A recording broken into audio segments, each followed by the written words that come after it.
You don't get that on Nerdrotic. Early starts, everybody. Hi, everybody. This is Mr. Brown. What's today's date? It is, well, you all know what it is. It is Sunday, February 8th, in the year of our Lord 2026. I am the Mr. Brown, and I hope you're all doing pretty well. Should we just get the guests on? Yes, I think we should. Okay, first up, he is a member of the Selfridges Appreciation Society. I had to dig that up from my brain. Hello, Andy. It is the mega geek himself, Ian David Diaz. Hello. You're right. You okay? Yeah. Yes. Yeah, I'm all right. Been chilling out today, watching rubbish, but there you go. And on that bombshell, shall we get the next guest on? Why not? Yes, why not? Okay. He is the channel's very own astromech droid. It is Professor R2. Well, hello. Oh, mate, you all right? Doing well. It's actually a lovely day today. I went outside for a few minutes, touched some grass, Well, it's all dry and, It's been raining here forever and it's going to rain again. But it was a sunny day today. In places. But anyway. And on that bombshell, Prof, it's great to have you on. Shall we get the next Good to be here. Indeed. Okay. Who else we got? He is the jester from Leicester. He's a busy boy, but he's stopping by to say hello and chime in when he needs to. It is the Star Wars novelist. Don't you know? It is Swap Shop. Hello. Right, mate. Hello to you guys. I'm not too bad. Can't complain too much. I've had some good comments about the old toy stream, From the people who've watched. Yes, fantastic. Yes, I saw those. They loved it. Yeah, they all loved it. So I think we need to make a resurgence of that at some point or do a new variation in the next few weeks, I think. We need to get our head together with how we're going to progress from that, if you know what I mean. Yeah, open it up to the panel. Give them some suggestions on a social post or something. Mm-hmm. We need to kind of continue with the toy stroke merch theme, I feel. Yeah. Okay, swappers, you're just going to sit there. I'll bring you in when needs. Fair enough. Yes. Okay, mate. Shall we? There is another. We'll get them on. Here we go, folks. The polar bear with the best tasting coffee, the most expensive tasting coffee, probably. He enjoys a stogie. It is Mr. Phobos. Yeah, I just started glowing for no reason. I'm not sure what's happening here. Welcome to eating up the bandwidth on eating up the bandwidth alliance. Yes, indeed. Yeah. Yes, it's very impressive. Good. Yes, very good. It's very impressive. Thank you. Very good. Very impressive. Anyway, mate. I know about the OCD, so I'm perfectly happy to be still. Yep, doing pretty good. It's a little weird today. Super Bowl obsession kind of thing. Oh yeah, Super Bowl, is it? Don't say that. No, it's trademarked. They'll come after you. It's the Superb Owl. Oh. Everyone's watching the Superb Owl today. Oh, are they? Yeah, I'm okay with that. Yeah, I mean, I'm sure as hell not. I don't give a damn, and I'm not watching that halftime show either. I'll tell you that much. Yeah, especially with these teams, I could give a shit, really. Punchable face, wrenched. Hello, mate. It's not wrenched anymore, is it? It's shielded, even though I can still see wrench on my screen. Yeah, it's still going back and forth. Yeah, sometimes it's shields, sometimes it's wrenches. They're clearly A/B testing some stuff, but yeah. Yeah, I don't like this blue color though that they're using. No, I can see wrench on my StreamYard screen in front of me. Sunday Torture Stream is a go. What's a Sunday Torture Stream? Yeah, the blue is much lighter than the old blue, and it just doesn't look right. Okay, I've tried to keep the torture to a minimum tonight. Okay. Is it's just like over here when the FA Cup plays or something like that, or the World Cup. I couldn't give a shit about that either. So yeah, I feel you guys. Mhm. Totally. I feel you. Anyway, okay. Yes, if you're in the chat, YouTube has given you shields for some reason. Yes, Mhm. and lighter royal blue color Yeah, shields. names. Definitely shields. Agents of No, Shield everyone's seeing Brown. shields today. Huh? Yeah, Yes, I think it's been rolled out because obviously YouTube have got nothing else better to do. yeah. So- Ian, the big difference is all of the crisps from the market are sold out. All of the good ones, they only have Oh. the crappy ones left. Yeah. Okay.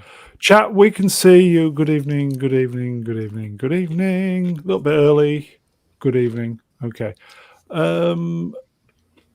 325. Today's musings. Cisco, eh? Oh, do love me some Avery Brooks. That incredible love- voice. Yeah. I loved him as Cisco. I loved him. I've not Totally seen. loved him. I've not seen anything this week. Please don't tell me that they're whoring him out. In fact, they are not. Oh, thank God. But they are doing everything they can to give you the impression that they are. I'll tell you Yes. that. I didn't realize he's almost pushing 80. Yeah, he looks great. he's- He looks great. He has said he's officially retired from acting, so I'm not surprised that he basically had nothing Black to don't do with crack, this new mate. stuff. But Black don't crack. he's So there you go. he's a very talented man. His acting reminds me of William Shatner. If you Mhm. watch Deep Space, he's just like William Shatner. Jesus. He stops in the middle of sentences and stuff, and he moves on Yeah. just like William Shatner. Mhm. Yeah. Ian, you still haven't seen DS9, have you?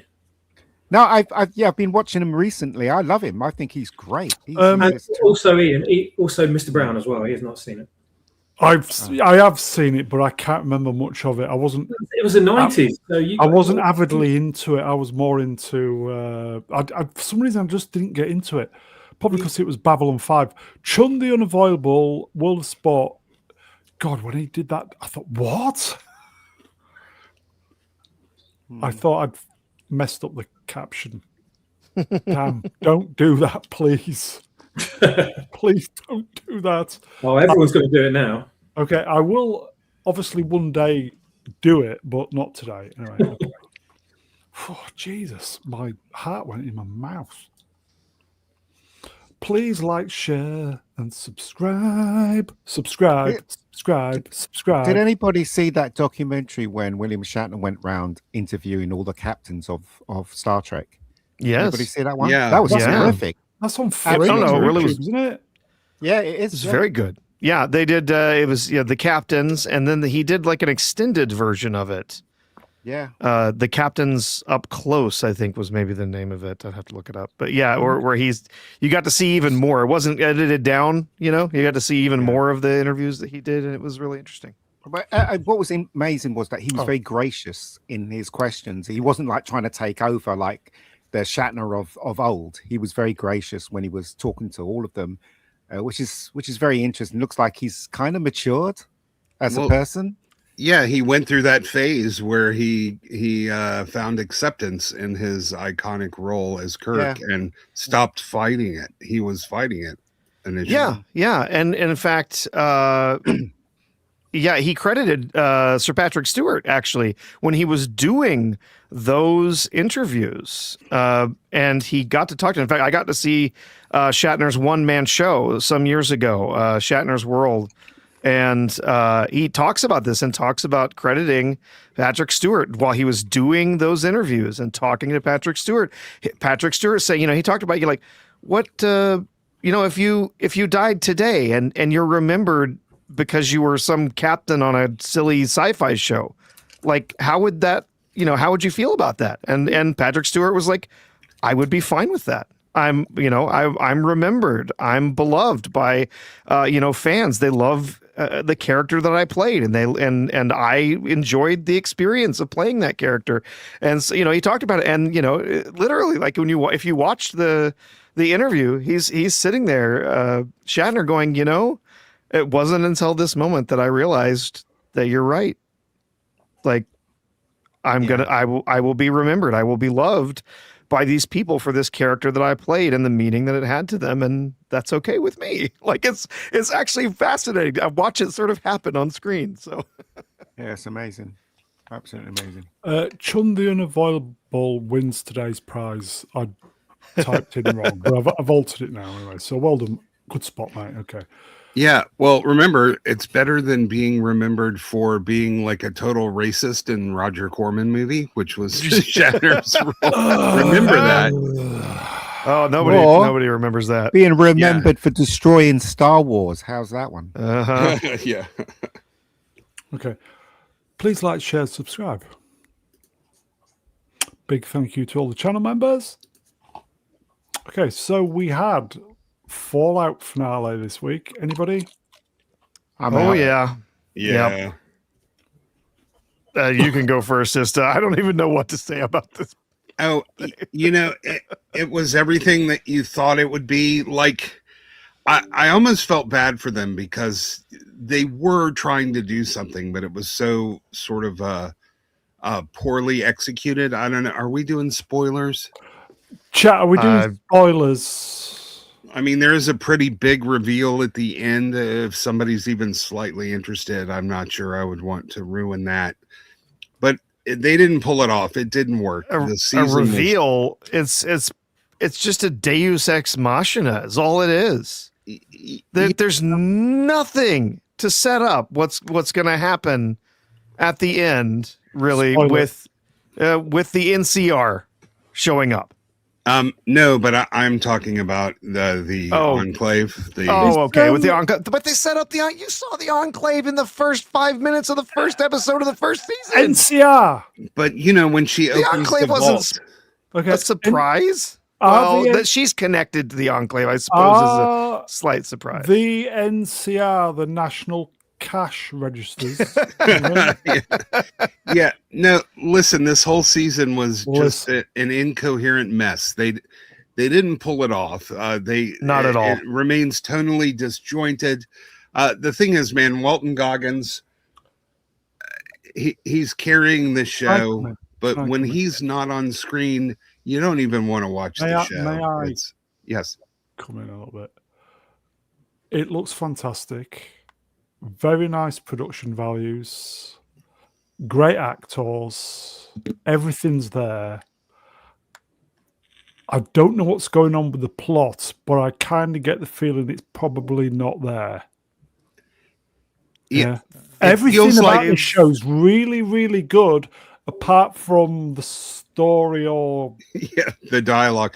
It's like everything is a setup for the next thing, and nothing ever really pays off. It's very, they set up that they're going to reveal the giant robot. What's his name? Something Prime. I can't. Liberty Prime. Is that his name? I think it's Mecha Streisand. They set that up. There's a whole thing. So, but then they set up there's the Enclave there, but the Enclave was really kind of shown to us at the beginning of the first season. So it's there, but I guess they're still sort of in control of some of the stuff, but they're going to be the big bad in it. It just depends on how much they're going to take from from the actual games. And they've already destroyed the game's lore. Yeah, exactly. It's already absolutely. Okay, well, I don't know the games. You see, as I've said, it's not for the game purists, for the casual viewer. And it's not that it has to be pure to the games either. To be honest, I mean, they can set up their own universe here and kind of tell it here, but it's frustrating, I think, for the people who from the games, because they are bringing in so many things from the games, but then they're changing them. If they were just telling their own separate story in the same universe, and it wasn't messing with existing characters and existing places and existing, stuff from the games, I think a lot more people who were, who enjoyed the games would be happier with this. And because they're changing the lore, the world building no longer makes sense. They already had it laid out for them, but what they're doing now, it just all feels like endless retcons and contrivances, and nothing really makes sense. They could have pulled this season off by trimming down the storylines and just. Could they just not follow the game? They made that mistake with Halo. Anyway, Suyu Wrenched. Never saw the point of a TV show based on a game. What can the show do that the game cannot? Pointless duplication of a media you already consume. Yeah, I have to give Ooh. them one credit. Like the game has multiple endings, and they tried to fit all of those different ones into the show in a form of flashbacks and narration, and it just it felt awful. It didn't work at all. But they were never going to be just like the game because that's not where their agenda lies. They need to tell their story, not the Fallout story. And there you go. There you go, folks. And there you go. But it wasn't. What's the house? The rich guy. Yeah. Yeah, he goes on all the things that happened to him. Each one was one of the alternative endings from the original game. It just felt it exemplified that they don't know what they don't really have a clear vision for the show. They have an idea of where they want to go, but it's so haphazard they're not pulling it off. Yeah, and there was a bunch of unexplained stuff that happened near the end of the most recent episode. It just sort of happened, It's like, okay, Yeah. why? Why did that happen? Why suddenly after, I think, what did they say in the series? There was like 12 years nobody's seen anything more than just a tiny little expeditionary force of the NCR Northern or the New California Republic. They haven't been around forever, and then all of a sudden they just show up. They have a whole regiment of people that show up and rescue our hero at the end. Like, yeah, well, why did they come now? Why did they show up all of a sudden? We don't know. Well, the defenders of the show say this is the setup for season 3, and they'll be hitting that part in flashbacks. Okay. But I don't trust them to pull it off. They haven't so far. Starts production in April. They said they're going to try and get it out quicker as well. We'll see. Yep. Okay, this season was a mess. It was a failure. I don't understand the people who were cheering for this season. I don't. It just wasn't a coherent story. It was so sloppy. I think people who are watching it, like myself, are invested in it. They enjoy the characters, they enjoy the performances, the production, blah blah blah. It is very disjointed and all over the place. Yeah, there'll always be people that are fans of the brand and are determined to like, whatever is wearing that brand's label. And I've never understood that myself, but they are pretty determined to do that. Okay. And we all know who some of them are. Speaking of next show. Okay. Indeed. Moving on. Well, never mind. Okay. A Knight of the Seven Kingdoms. People in the know are saying this is the best show on TV at the moment. It's pretty good. I'll give them that. It's in this last episode was fantastic. Yep. Actually, this I the last seen. 2 were fantastic. Not seen it. Not my thing. Game of Thrones. Nope. Not there. They're doing so much more with so much less money in terms of production. The show's gorgeous. It's well lit. Like the night scenes, you can actually see what's going on. The acting is phenomenal. It's incredible. The little kid, the guy who plays Egg, is just absolutely fantastic. There is a ton of subtext in this show. There's a lot of facial acting. You really do care about the characters, and you hate some of them. But I'll warn you, it's still a George R.R. Martin show, and bad things are going to happen to good people, kind of thing. But I really feel like this show is satisfying in a way that the previous 2 were not able to pull off. Sounds like you're recommending, yes? Oh, absolutely. It's a much, instead of dealing, with the huge politics and empires, you're just following around one guy who's just determined to be a good knight, a decent fellow, a decent bloke. And you kind of watch him as his naivety is stripped away as he realizes the big bad world that he's kind of thrust into. But his earnestness is not in doubt. And he is just, he's a very joyful character to follow. it's Game of Thrones, so probably some Possibly. bumming. Yeah. Okay, Starfleet Legend Ranch numbers. Brune, me. I think you would enjoy it even if you didn't get into GOTS. Yeah, you don't even need to see Game of Thrones to get this. Nah, I'm It's just self-contained. It's just not. This is just not my bag at all. I just would not like it. Yeah, I get that. I mean, we haven't even touched on the Pendragon cycle, which I think is also pretty good. Kind of impressive, especially given where it's come from in its budget. But it just shows you can do a lot with much less money than these companies are throwing on screen and creating these 30-minute multi-million-dollar disasters. Yes. What? Is it 30-minute episodes? Yeah. So, and you want more. You really do. It's like you're not looking at your watch waiting for the episode to end. Like in Fallout. Here you go. Benjamin numbers were spot on, mate. Episodes are short. Give it one go. Just watch the first two. If it's not your thing, that's fine. But it'll take you less than an hour. Wrench, Brune likes space, which I like. Is there any blue lasers in this? Not that I have seen. Also, no dragons. Not really magic. It's a tale of a guy trying to make his way through the world, and the world is not too kind to him. But he's determined to be good. Ian, are you possibly interested in a Knight of the Seven Kingdoms? Oh God, who sent somebody sent me episodes of this because I don't have HP Max, but I haven't seen them yet, so I can't really comment on this show. Everybody I know that says it's nice, but then again, Nerdrotic is into swords and shields and dressed in smelly clothes, isn't he? He's into all that stuff, isn't he? Yes. So yeah, he's obviously going to like it. Is it a prequel to GOTS? It happens sort of, yes, but like I said, it's self-contained. You don't need to know anything or have seen any of the other. I think it happens before Game of Thrones, but after House of the Dragon. The thing is, Dexter Ansel is the British actor who plays the little kid. I mean, he's really a phenomenal actor. Like, I don't think they would have pulled off the show without finding someone of his caliber.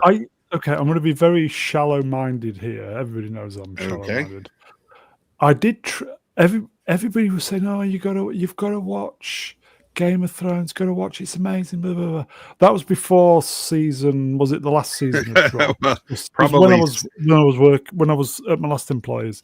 Oh, you got to watch. It's amazing. Oh, it's fantastic. It's fantastic. Best program on TV. So I thought, okay. I think it was into about series 5 at that point, or 6. I don't know. And I tried watching it, and I just couldn't get past the opening credits with the map.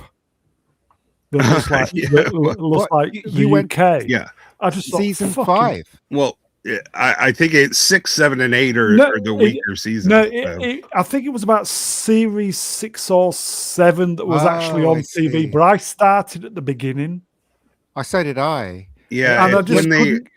The reason why I stopped watching it was because that it never gave me any answers. Like, so I started watching the first season only because I got invited to BAFTA to see it on the big screen. Then I started watching the series, but it didn't give you any answers. Like, there's monsters in the forest and all this stuff, and I just gave up on it because I was just like, they're not going to give me any answers. It'd be like, what's that stupid thing where they were stuck on the beach on the plane?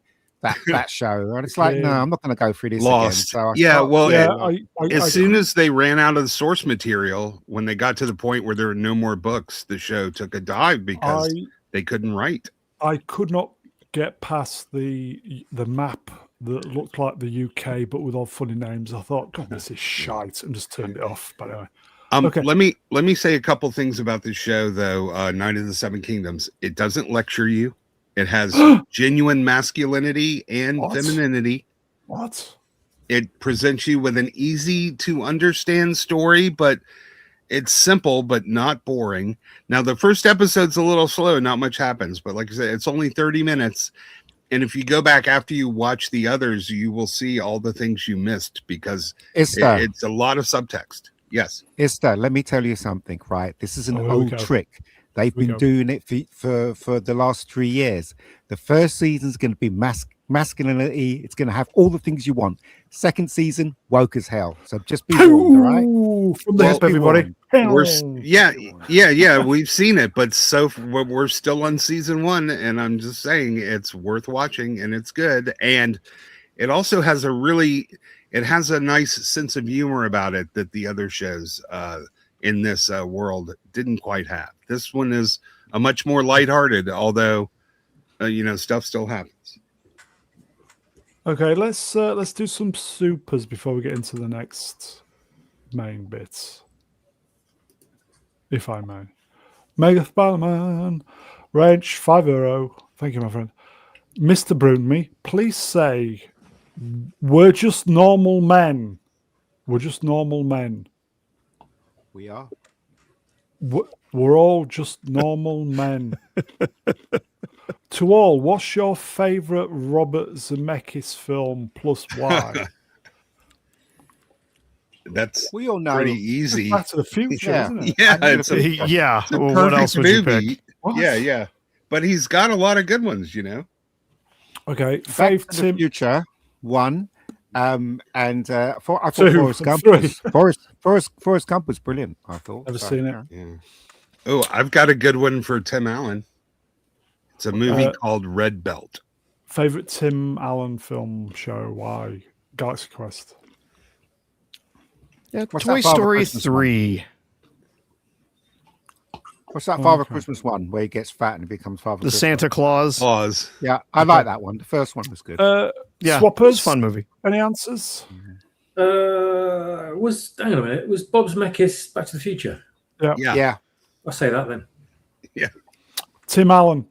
Now, the reason I bring up Red Belt is probably nobody's seen it. It's a oh my god, I'm boomering. The David Mamet script. It's a very obscure film, and Tim Allen plays an aging asshole action star who's kind of semi-retired from the industry. But really, it's got to be Galaxy Quest. Come on. Yeah. Okay. Swappers, Tim Allen, anything? You know what? I've not really seen that many Tim Allen projects, to be honest with you. He's great in Toy Story all the way through that trilogy. But yeah, Galaxy Quest is amazing, isn't he? So I'll say those two. Yeah. Okay. Megadeth, Ballerman, Wrenched, or is it Shielded now, isn't it? €2. Fave claymation film show plus why? Claymation. Morph. Robert Wallace and Gromit stuff. Yeah, it's got to be Wallace and Gromit. The original Morph. Yeah, Remember that show Morph? Yeah, and Take Heart. That was Aardman as well. Morph was Aardman, wasn't it? Yeah, it was. It was. Yeah. Okay. Fave Michael Jackass song. Are we counting the Jackson 5 as well, or only his solo? Just him. I think it's just him in it. Man I do in like the Mirror, everything. that's a good one. I do like everything on his best-selling album, but I think Off the Wall is one of my probably that's my it. favorite. Yeah. That's his best album, isn't it, Ian? Yeah. The best It of is, Michael Jackson. It is. Yeah, I like it significantly better than Thriller, although I appreciate a well-written, well-crafted pop song, but it's not really my genre. But I'll certainly go back and listen. But yeah, I think Off the Wall is peak. As far as individual songs, though, I don't pay that much attention. So. Okay. Swappers, Prof. Swappers? Favorite claymation film and show? It's got to be either the Aardman Pirates movie that came out about 10 years ago or something. Oh, yeah. That was phenomenal. Absolutely phenomenal. If you've not seen it, check that out. That's one of their best productions ever. Genuinely hilarious all the way through. And also a short TV movie from the late 70s, early 80s called the Pinchcliffe Grand Prix, which I think was made in Scandinavia. And it is one of the most charming, enjoyable stop motion animation style features that I've ever seen in my life. And it's just wonderful. The characters are incredible. If you've never seen it, check it out. So what's the name of the Pirates movie? I can't remember the title. I think it's just called Pirates. Pirates and Adventure with Scientists. Is that the one? That could be the one. Yeah. Okay. Did Yeah, we? it's the Did we same people who do Wallace and Gromit. Okay, did we do the MJ song, everybody? I haven't got one, to be honest.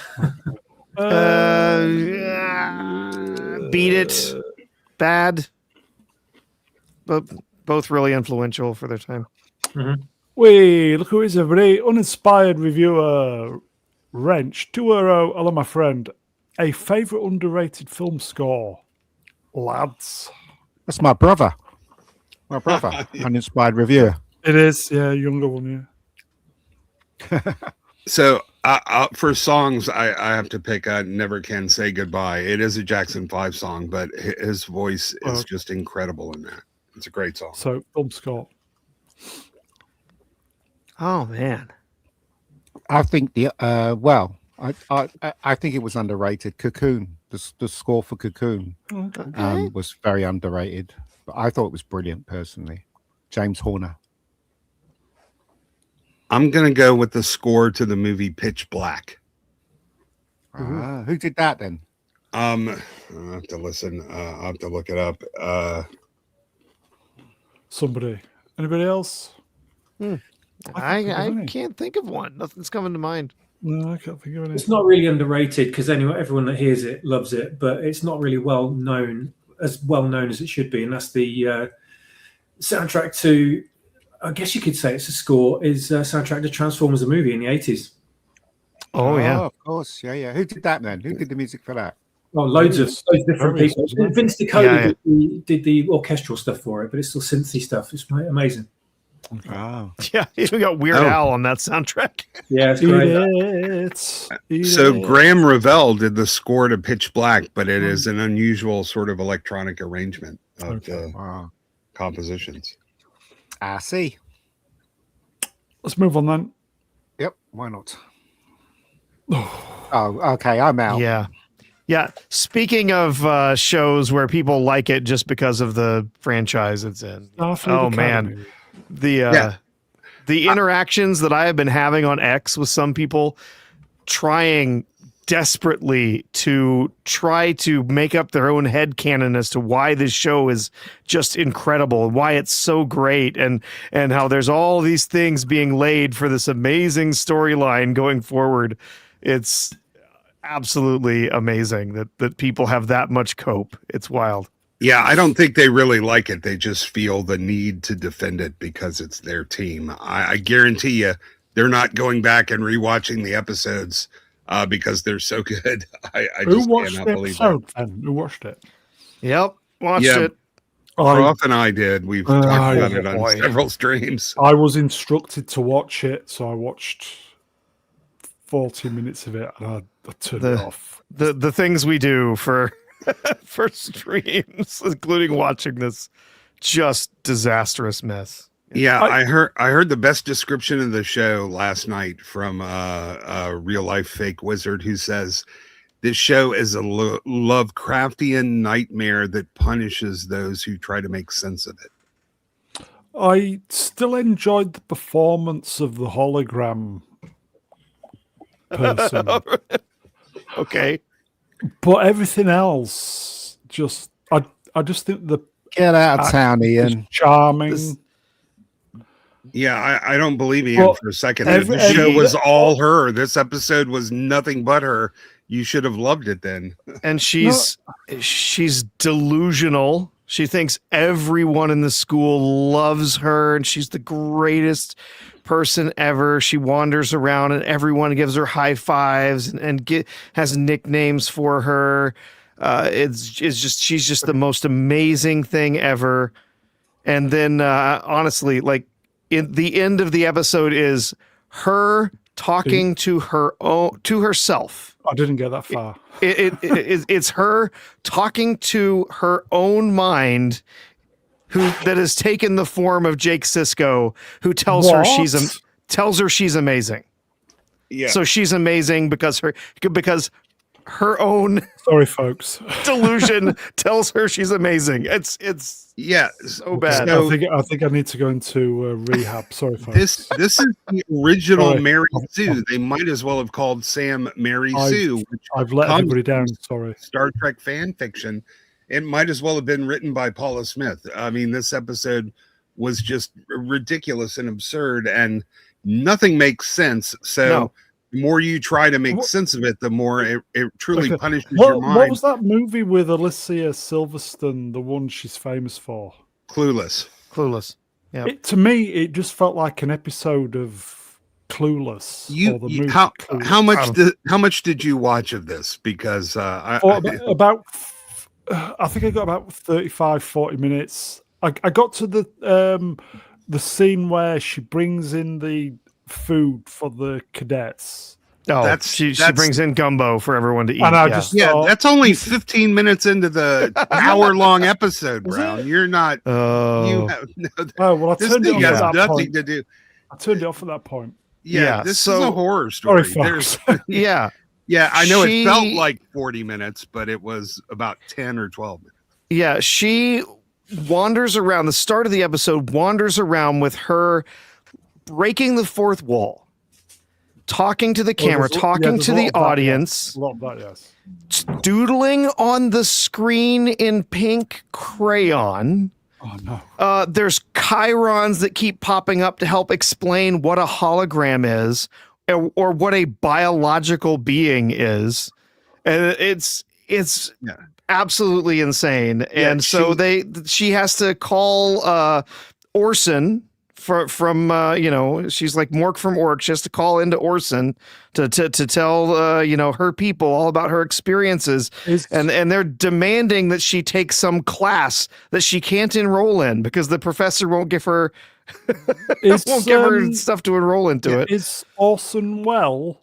No, it's Orson she- from Mork and Mindy. she's well? learning history of humans from preschool books that are like it's like Yeah, the literally, Federation they say children. history. Yeah. And she's got this little speech, and she's listening to rap music and breakdancing, and like she's certainly not acting like a hologram 1,000 years in the Evening future. Slayers. She's acting like a modern kid now, like, and she's got this kind of little speech impediment thing, which, like, you have to have the subtitles on even to understand what she's saying. And But the whole episode, everything. it's all supposed to revolve around the mystery of what happened to Benjamin Sisko. Of course, those of us who watched the show know there isn't really a mystery. We know exactly what happened. He came and he told Cassie exactly what was going on. He had been taken by the prophets and he was going to go live with them in the Celestial Temple. And then he told her he would be back. That was there is no real mystery, except that in this, he never came back, or at least that we know of. And so she's trying to solve the mystery of Ben Sisko, except she doesn't actually try to solve the mystery of Ben Sisko at all. The whole thing is just a platform for her to recognize how amazing she is. Okay. Yeah, By- well, what she's Okay. doing is she's stealing Sisko's love. Exactly. Okay. No. Yeah. By Okay. declaring he's an emissary, I'm an emissary, I'm just like him. If you love Sisko, you have to love me. Yeah. We're He the was same. amazing. He's amazing, which means by, the transitive property, since we're the same thing, we're both emissaries, that means I'm amazing too. So it is an absolutely childish, idiotic mess of an episode. It ruins so much in the canon talking about the character of Sisko, and there's a bunch of freeze frame stuff that you can get into, nitpicky stuff you can get into here. For instance, there is no mention whatsoever in the episode of him and Cassidy's child that she is pregnant with at the end of Deep Space Nine. Not mentioned at all, and then not included in his little museum. So apparently she never had the baby. Yeah, that's We'll get to that in a minute. gonna come up. Listen, the entire episode is just delivering the message. If you call yourself something, then you are something, like a writer. But just saying that you're a good Is skier, my mic working, by the way? it doesn't mean you can. It doesn't feel like it. Ruddy. Hello, my friend. I can hear Robert Meyer Burnett screaming. He was actually pretty chill about this. But if you just declare yourself a championship skier, Okay. that doesn't mean you can survive a trip down the mountain. Wrenched, or is it shielded? Can't remember. What are Mega's thoughts on this, Ian? Listen, You shouldn't even be talking about this shit. It's absolute bollocks. I don't know why you're talking about it. Let's just move on, shall we? That's my thoughts. Oh, Ian, what are your views Yeah. on this then? They got the Klingon into a dress. Fuck off. Move along. This is not Star Trek, right? It's not. Not No, only no, that- absolutely not. But it is an agenda, and it's important to address what they're trying to deliver to the audience. Not Well, only it's the not- Klingon in a skirt, but he's later hitting on a gay guy in a bar. It's not that important, right? Because we all know what they're doing. This has been talked about time and time again. We shouldn't waste 1 second on this shit. Really, we should move Okay, on. I'm going to See push back a little bit though. Go on in. If you watch the TNG episode Encounter at Farpoint, the pilot, some of the men were wearing uniforms which were skirts. Who gives a shit? Can we move So, on, please? anyway. Because this is absolute bollocks. It really Yeah, they is. weren't feminine like this is. This is clearly a dress. Prof, do you wanna read- She's a hologram, is she? This fat woman. Price of Reason big videos. I don't think I've ever seen a modern show latch on to a member berry as hard as Star Trek Starfleet Academy did with Captain Benjamin Sisko in episode 5. What a joke. This show is a disgrace. I've got a live video channel. Check it out. Not a lot of people know that I do live videos. I make so many I'm out. videos. Yeah, lots of videos. Okay. Shall we do typing, by the way? Shall we do the... I also have a video channel separate to my live channel. Oh, who's this? Oh, and you included that, yes. Yeah, no line on the family tree there for Cassidy Yates. Thanks for letting us know Cassidy and Ben's child was never born. That's not depressing at all, you assholes. Yeah, this is a love letter to DS9, my ass. Hashtag not Star Trek. Yeah, I've gotten a lot of traction on this. Lots of people interested in coming and chatting about this. And so like I said, there's some people in here. There's one guy who has been on there arguing with me that all of this, these things in here, like the fact that they misspelled non-corporeal and spelled non-corporal instead. The fact that they labeled Sisko, the way that this family tree is laid out, they have the wrong woman as Sisko's mother. Sisko's mother was Sarah, who was temporarily possessed by a prophet. But here they have him being the son of Jenna and Joseph Sisko. We don't know who Jenna is. You know, not as much traction as I got on my one on X. I just put up, this isn't Star Trek.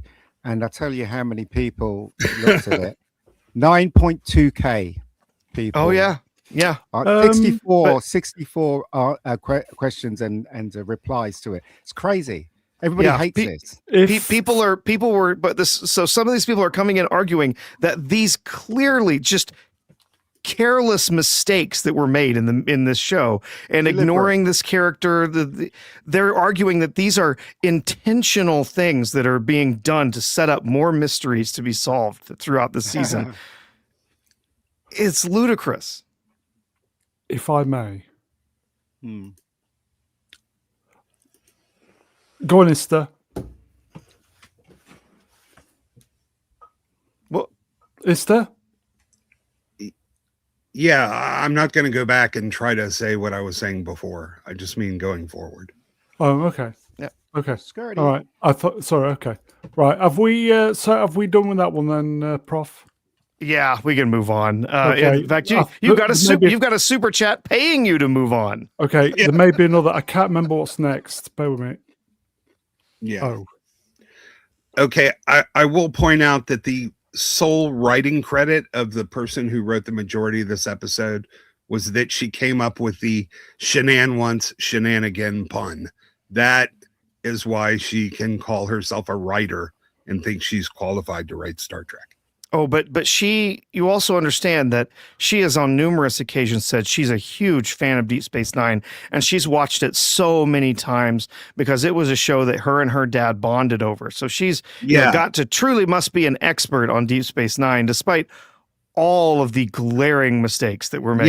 In this episode. She didn't watch it long enough to know how long trills live or the fact that what Sesko went through wasn't really a mystery. We have plenty of energy beings in the canon of Star Trek. So we have the Metrons, the Organians, the Q. I could go on, but there's no mystery here. This was just an attempt to steal valor from a show that people loved, so they could try to make you love characters which are so poorly written and conceived that nobody likes them. Yep. Shirok Lofton, he was the son, wasn't he, of... Yeah, that's Jake. Okay. Yeah. Thank you, Starfleet Academy, for honouring the legacy of Captain Benjamin Sisko. They obviously didn't. Avery Brooks will always be my hero. Thank you to everyone who made this moment happen, especially Tawny Newsom. This is for all the fans who have watched and loved Deep Space Nine over the years, was it? I read a lot of notes from fans that said they didn't want this, they didn't ask for it, and you can keep it. So, you got it, didn't you? Yeah, it was not. Okay. Next season of Star Trek cast just been announced. Yeah, this is funny. Close enough. Yeah. Yeah, they don't have a female Jim Hadar in there, though. Okay. I saw this comment. Okay. Okay. Nerdrotic tweeted this. Well, replied to an original tweet from, was it Eddie? No, this was it. This was in his comments section on his video. Oh, was it? Okay. Yes. Eddie Drinkmeyer. A few years ago, I broke 15 bones in a catastrophic car accident. I had to endure 14 surgeries, countless setbacks, a loss of my career, subsequent depression, and other trauma, along with being bedbound for a year and a half. Somehow, this show is more painful than all of that shit.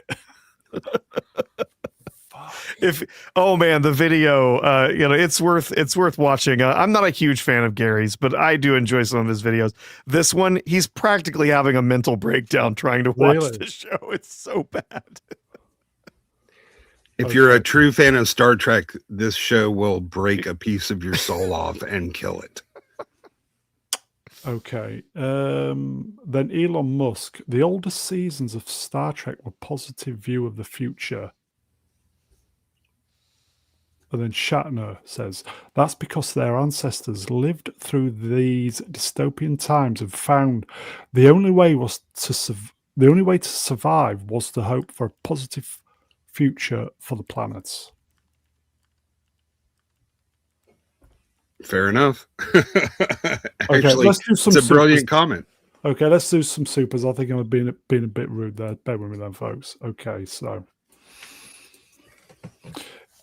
Internet Help Desk plays wrenched. Will spot 10 pounds. Sorry, my friend. Consider this pay to move on and not talk about Starfleet Academy anymore for good of our mental health. This will be the last time we talk about it on the channel, yes. Here's hoping. Yeah.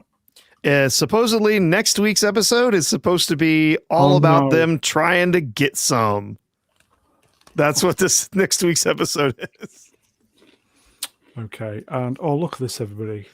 Common people wrenched or shielded for 56.69. Christ almighty.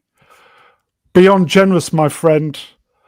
I remember my awakening after The Last Jedi. I knew there was something wrong, but I didn't know what.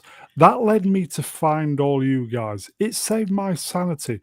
You should talk about how they ruin franchises like Star Trek. It might save someone from drowning in woke. And that was my point to Ian, is that we have to talk about what they're doing. It's not enough. You have to talk about it. I don't. Yeah, that's fair. But there are people out there that need to hear it, that need to know that they're not going crazy, because I felt the same way.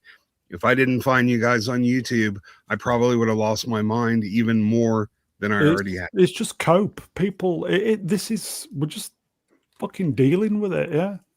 Yeah, it's commiseration, and it's a crucible.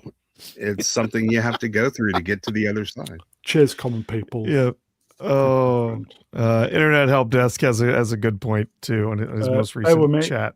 Where are we? Care to read it? Is it this one? Internet Help Desk plays wrenched, shielded, whatever, World of Sport. Let's not forget that Shatner's advert for having a poo got more views and likes than Starfleet Academy. Shit is more popular than New Trek. Yeah, he was just trolling them at that stage, wasn't he? And getting paid. Oh for man, it. And getting paid for it. great Just stuff. Unbelievable. Okay. Let's I can't remember what's next.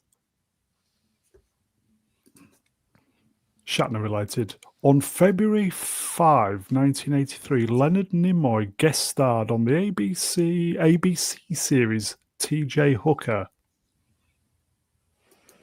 Mm-hmm. I have never seen. Have you seen all of T.J. Hooker? Bro? I've seen them all, yes. Yeah, I've never seen the whole series. I need to go back and watch it. Yeah, I should try and seek out Yeah. this episode. Watch the old Mission Impossibles. You'll see every actor who's ever appeared on Star Trek. Yeah, they are. Yeah, you're right. He's a good actor, though. Indeed. This was a Saturday night ITV essential viewing. Yeah. Well, wouldn't say it was essential viewing. It was viewing. Well, yeah. It's the Shatner, wasn't it? Mr. Shatner, It was you the know? Shat. Yeah, it was the Shat. Well, Yeah. it was his partner. Oh, yeah. Yeah, Heather Locklear, wasn't it? Yeah. Yeah. Easy on the eyes. Yes. This probably would have been the same time, possibly, as when Star Trek 3 was being made. Yeah. Yeah, probably. They all had that tone, these shows, didn't they? Hunter, so it had the same tone as T.J. Hooker, and T.J. Yeah. Hooker had the same tone as Fall Guy. It had that kind of friendly Saturday, Saturday kids tea time or stuff, didn't it? Mhm. So yeah. Yeah. I can't find T.J. Hooker streaming anywhere, but there's one called B.J. Hooker on OnlyFans. Is that what I needed? I think That that's was better than anything. Oh, okay. Okay. Different show. Okay. If you've not watched TJ Hooker, you should check it out, everybody. It's very of its time, but it was good fun, wasn't it, Ian? Okay, let's move on then. Okay, I think we talked about this last week. The Artemis, there was a fuel leak, so they're putting the dates back now to later launches. Yeah, fuel pressure leak. So they're not going to the moon quite yet, are they, folks? Is this NASA? Yep. Yes. Yeah. I know Ista and I are both on the same page with this one. We're not. I think we're both a little worried about what's going to happen Yes. with this mission. This is Yeah, the culture at NASA is not conducive to success because they don't acknowledge reality over feelings. And you can't really do that in physics. It's like everything, isn't it? Yeah, it You is. know- But unfortunately, when someone's life is in danger, There you go. excellent. Ex Flavius X Wrench will spot on my friend TJ Hooker. 37 full episodes. There you go. Excellent. Oh, there were only 37? Or I thought there was more. oh, that's all there is on. oh, okay. Yeah. Okay. Yeah, there was it was a fuel leak, wasn't it? Some they filled the tanks up. There was a fuel leak, hence why it's been put back, apparently. Yeah, but you can trace that leak back to a number of procedural errors and arguments and things that just caused it. Like somebody warned them about that and they were ignored because they were being too much of a negative Nancy. I guarantee you. So are they going back to the moon then? That is the plan, the long term. Anyway, this will be actually if everything goes well, will be a trial where they're going to go out and fly around the moon. Yeah. There's not going to be a landing, but they're going to go out and do a flyby. Yeah. Is it because of the aliens on the moon? That's why they won't land again. Alien build it. Did you see the astronauts as well? Even they're diverse. or was it me? Or are they best for the job, do you think? Yeah. I remind you that this ship has to be refueled in Earth orbit before it heads out to the moon. A proof of concept that they have yet to prove is feasible. So, think about that. Yeah, we'll just do it in orbit. Well, have you ever done that before? No. Do you know how many tanks it will require? They said 8, and then they said 12, and now they're saying maybe it's more like 20. Like, they don't know because all this stuff is untested. Here you go, Ian. Look, punchable face wrenched. They are going to plant a pride flag on the moon, Ian. I wouldn't be surprised. They're gonna draw a big line down the middle of the moon to make it look like an arse, and then they're gonna fly the rocket right up it, just as like an LGBTQ gesture. Wouldn't be surprised. And on that bombshell, let's move on then. Bombshell. Yeah, bombshell. Swappers posted this. Anybody see this? Japan is planning to build a solar ring around the moon that will power Earth forever. Sounds Sure, like a good idea. They can plan whatever they want. I'm planning to go Sydney Sweeney tonight. Let's see. They have no mechanism of getting the power from the moon to the Earth at this point. So how does that help? Yeah, They're probably going to ask AI to help them. there was actually a whole video game made about this very idea, using all the huge stuff to generate energy out in space on the moon and then send it back to Earth. It didn't end well. Yeah, they need a really long extension cord, and who's going to make that? The Chinese? Well, they make everything else, don't they? Yep. Okay. Yeah, that's right. Yeah, manufacture it before they go. Yes, a power strip the size of New York. Long flex cord. The ETs that are on the moon won't let us go back there, though, Ian. Funny you should mention that. They won't let us go back because they left all their shit everywhere the last time they went. So they basically didn't clear up after themselves. So now they're banned.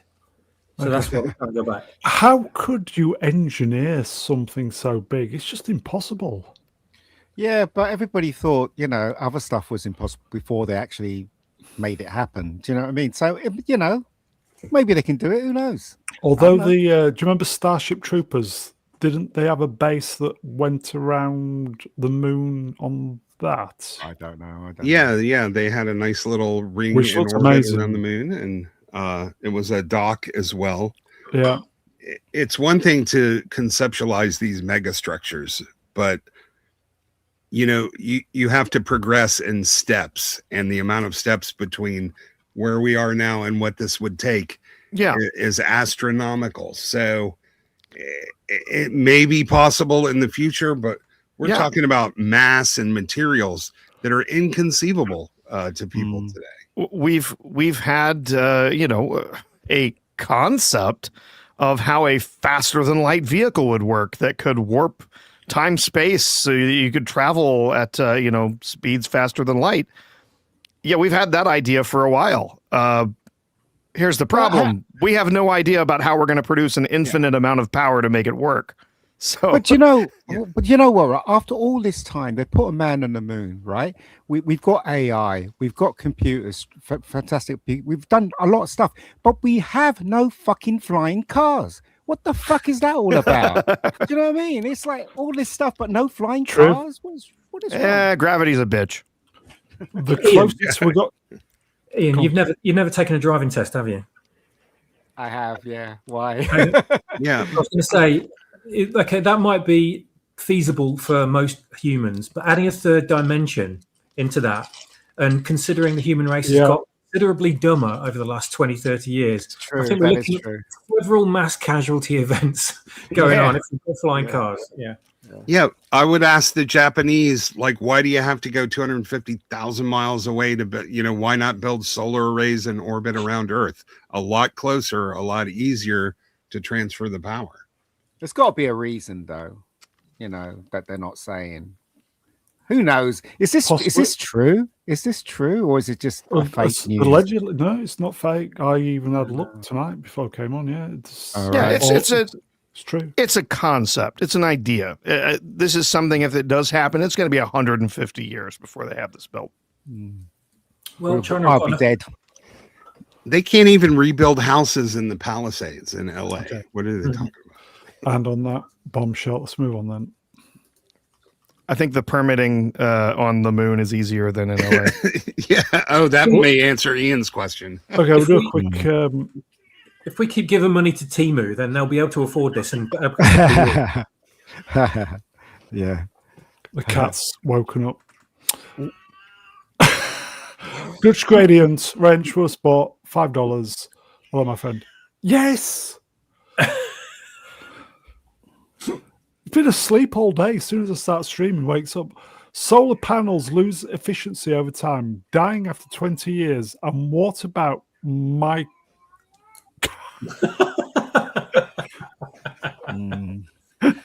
cat knows. Carry on, just Phil, while I mute.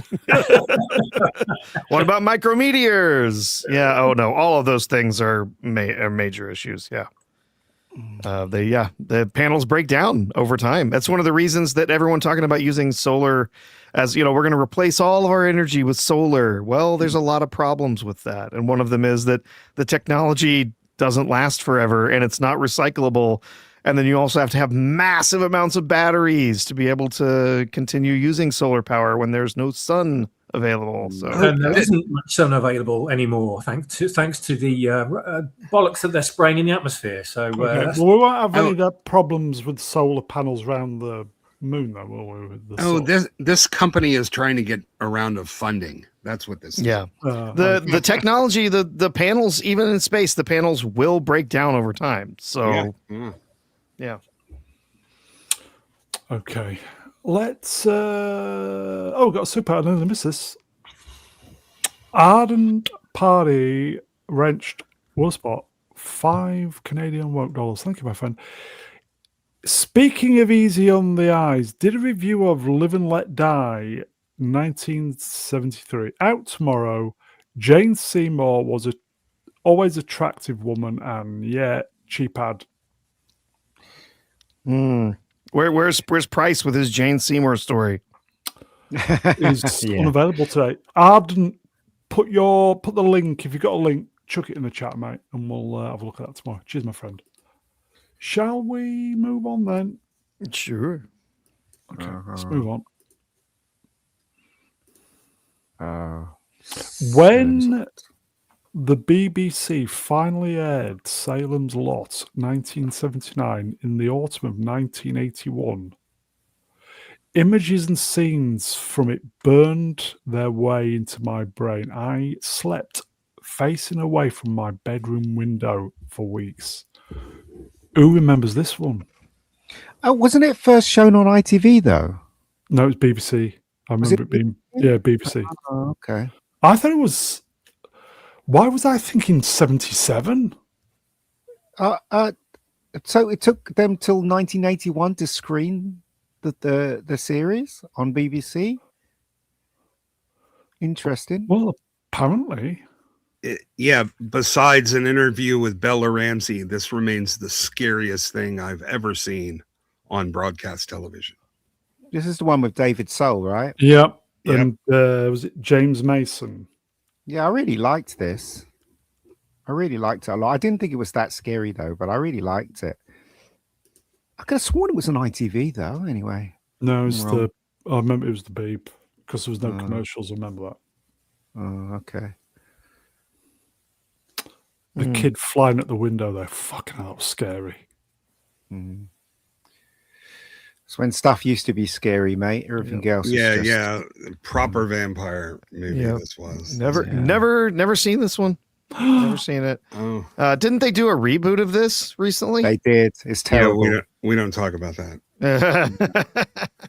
This one's good because it's a series and it takes its time. It was like a mini. It was a mini series, wasn't it? Yeah. Rachel, this was an horrendous, terrifying. Never watch it again because it was trauma-inducing. It was. That is good, one of though. the scariest scenes. The kid just floating out the window. Fucking hell. Well, back in the 70s, a lot of people never saw Nosferatu and the sort of design of that kind of vampire. And this was absolutely terrifying.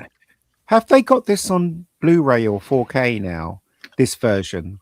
Because I remember watching it on TV and the picture wasn't so hot. I mean, do you know what I mean? It was analog. I think analog TV at the time when I was, I think it was, when I was watching it. Normal TV, mate. Yeah, I'd like to see it in its full glory. Yeah, not sure how it was shot. If it was shot on camera or it was shot on film. It was shot on film. There is an HD version. You can stream it on YouTube or Apple TV. Oh, right. For $4. Right. Oh, okay. Oh, okay. Okay. Swappers, you like this, don't you? This scared the shit out of you like me, yes? He's gone. He's gone. Maybe not then. Yes, it did. Yes, it did. I haven't seen this since, I was only about 7 or 8 when I saw it. But, or one and done. Yeah, my God, the head vampire, Cynthia Erivo, scary as shit, man. The skin color and the eyes and the teeth. Oh God, yeah, absolutely superb. And she hasn't bettered that role ever since then. No. Yeah, agreed. there is a 4K restoration of this, apparently. Okay, let's move on then. 18. Exclusive. A sequel to the A-Team was in development but ultimately got scrapped. Confirms director Joe Carnahan, is it? Mm-hmm. That was a bit of a bummer to not make another one. That's the movie, isn't it? Because he did everything wrong in that film. When I went to see that film, my face was in my hands because it was so wrong. I mean, the casting of Hannibal was right. And also the guy playing Face was right. But the other two were completely and utterly wrong.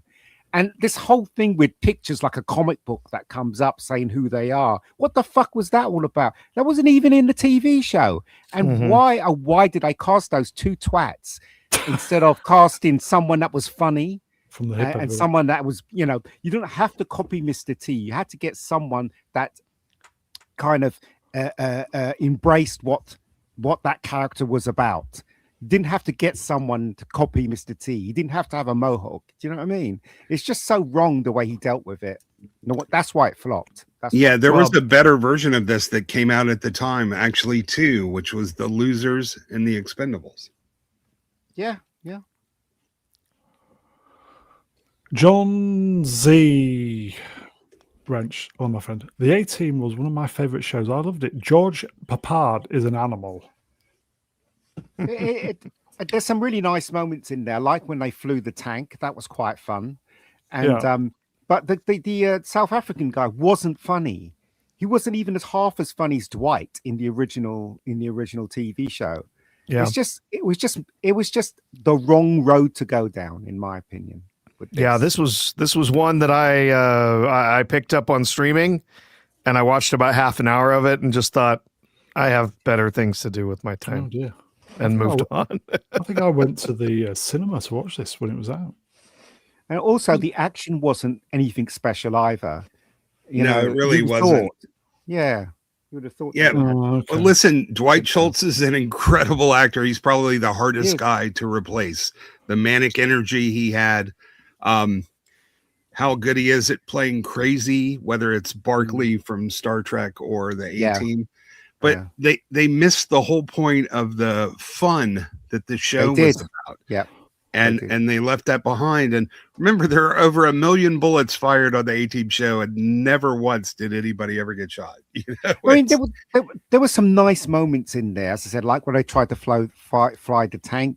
And also the bit where the bad guys was chasing him in the plane and they made him fly through the wrong area so that the US Army would shoot them down. That was quite clever as well. But everything else was so wrong. It was wrong. The whole thing was wrong. Like, why would you start off with the origin? We don't need that. We know what the A-Team's all about. Just give us the fucking A-Team, for God's sake. Anyway. Was it Stephen J. Cannell? Yeah, he tried to get this made for years and years and years, and they literally just died. In my opinion, it should have been within a few months of it coming out. Should have been Mel Gibson. It should have been who's the guy that played Ace Ventura? Jim Carrey. Should have been Mel Gibson, Jim Carrey, I agree with the guy playing Face and somebody else playing what's his name, Mr. T's character. It was That's the what it guy should have been. from District 9 who played what's his face? Dwight Schultz. Charlton Copley. Yeah. Yeah, but I'm sorry, Dirk Bennett. There is no way that oh God, what's his name? The face guy. I'm boomering on his name. What's his name? The Bradley new one. Cooper. Bradley Cooper. Yeah. Bradley Cooper holds a candle to Dirk Benedict when it comes You're to right. just being a handsome ladies man. He was the wrong casting for this. Out of all the casting, I thought him and Liam were okay. The other two, that makes up the A team. They were waste of our time. It really was. It's just. Yeah, they could have even gone for The Rock as the Mr. T character. Yes, I'm saying, yeah, they could have. Yeah, they missed the point of the show, but they do that a lot. They'll take a sort of silly show and make a serious movie about it, or they'll take a serious show and make a silly movie about it. They're always doing that. See, I was very passionate about this. I love the A team. What they did was they cheaped out on this. What they should have done is thrown everything at it, and it would have been a huge success. Get the right stars in, get names in to play the characters. You know, that's what they should have done. But they cheaped out. They hired Joe, who isn't the right person to direct this. They got the what's his name? Dwight Short's character. They got that wrong, completely wrong. And Mr. T, well, there's no one who can replace Mr. T, is there? So you might as well cast someone with a totally different character. But they didn't do that. The white guy. Maybe. Okay. Let's let's move on. Oh, Feige. I don't know why I screen cap this, but it's here anyway. Kevin Feige is not expected to step down as president of Marvel Studios anytime soon. He's currently focused on developing Avengers Doomsday and relaunching the X-Men franchise. Developing? I thought the thing was finished. Delivering. Delivering. Sorry. I thought he said, yeah, okay. Or maybe an idiot. Sorry. Doomsday. Oh God, you know what? I don't care. I'm not going to watch this shit. Ardent Party's link, everybody, for tomorrow. Yep. Well, they might. Oh, sorry. Go ahead. I'm just saying, look at who the new president of Disney Creative is. We'll get to that in a bit. Okay. Yes. Yeah, they may be rethinking Feige's contract after he loses several $1 billion in the box office over the next year. Okay. We'll scoop through this stuff. Okay. Chris Hemsworth has promised to get Halle Berry's Storm in Avengers Secret Wars. I'm going to make sure you're in the next one. Everyone wants you there. I'm inviting you. But they've got Cynthia Erivo as Storm, right? No, I think she still looks good. She's in this film called, was it with Chris Helms, and she looks great. See her on the red carpet. She still looks good, old Halle Berry. Same age as me. Well, he's not wrong. Everybody wanted her, and I'm wondering with their emphasis on diversity, why the hell isn't she in this? Except most of these characters are going to be shown up to be killed off. Yep. So maybe that's why they're saving her for later. I don't know. She deserves so much better, Halle Berry. She's been in crap movies so far.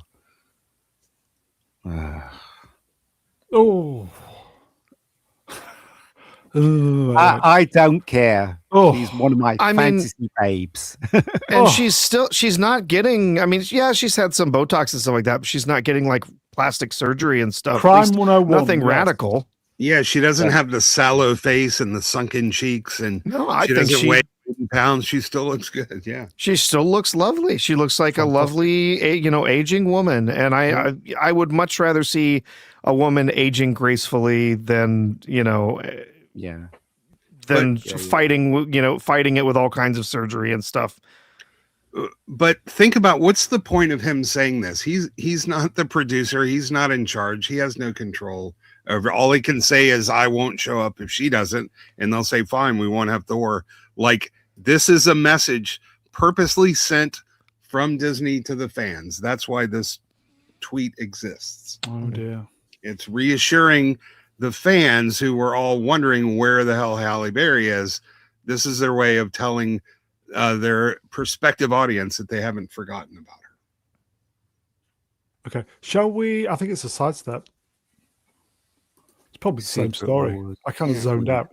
Chris Hemsworth is seemingly confirmed that Thor will return in Avengers Secret Wars. Yeah, we haven't shot that one yet.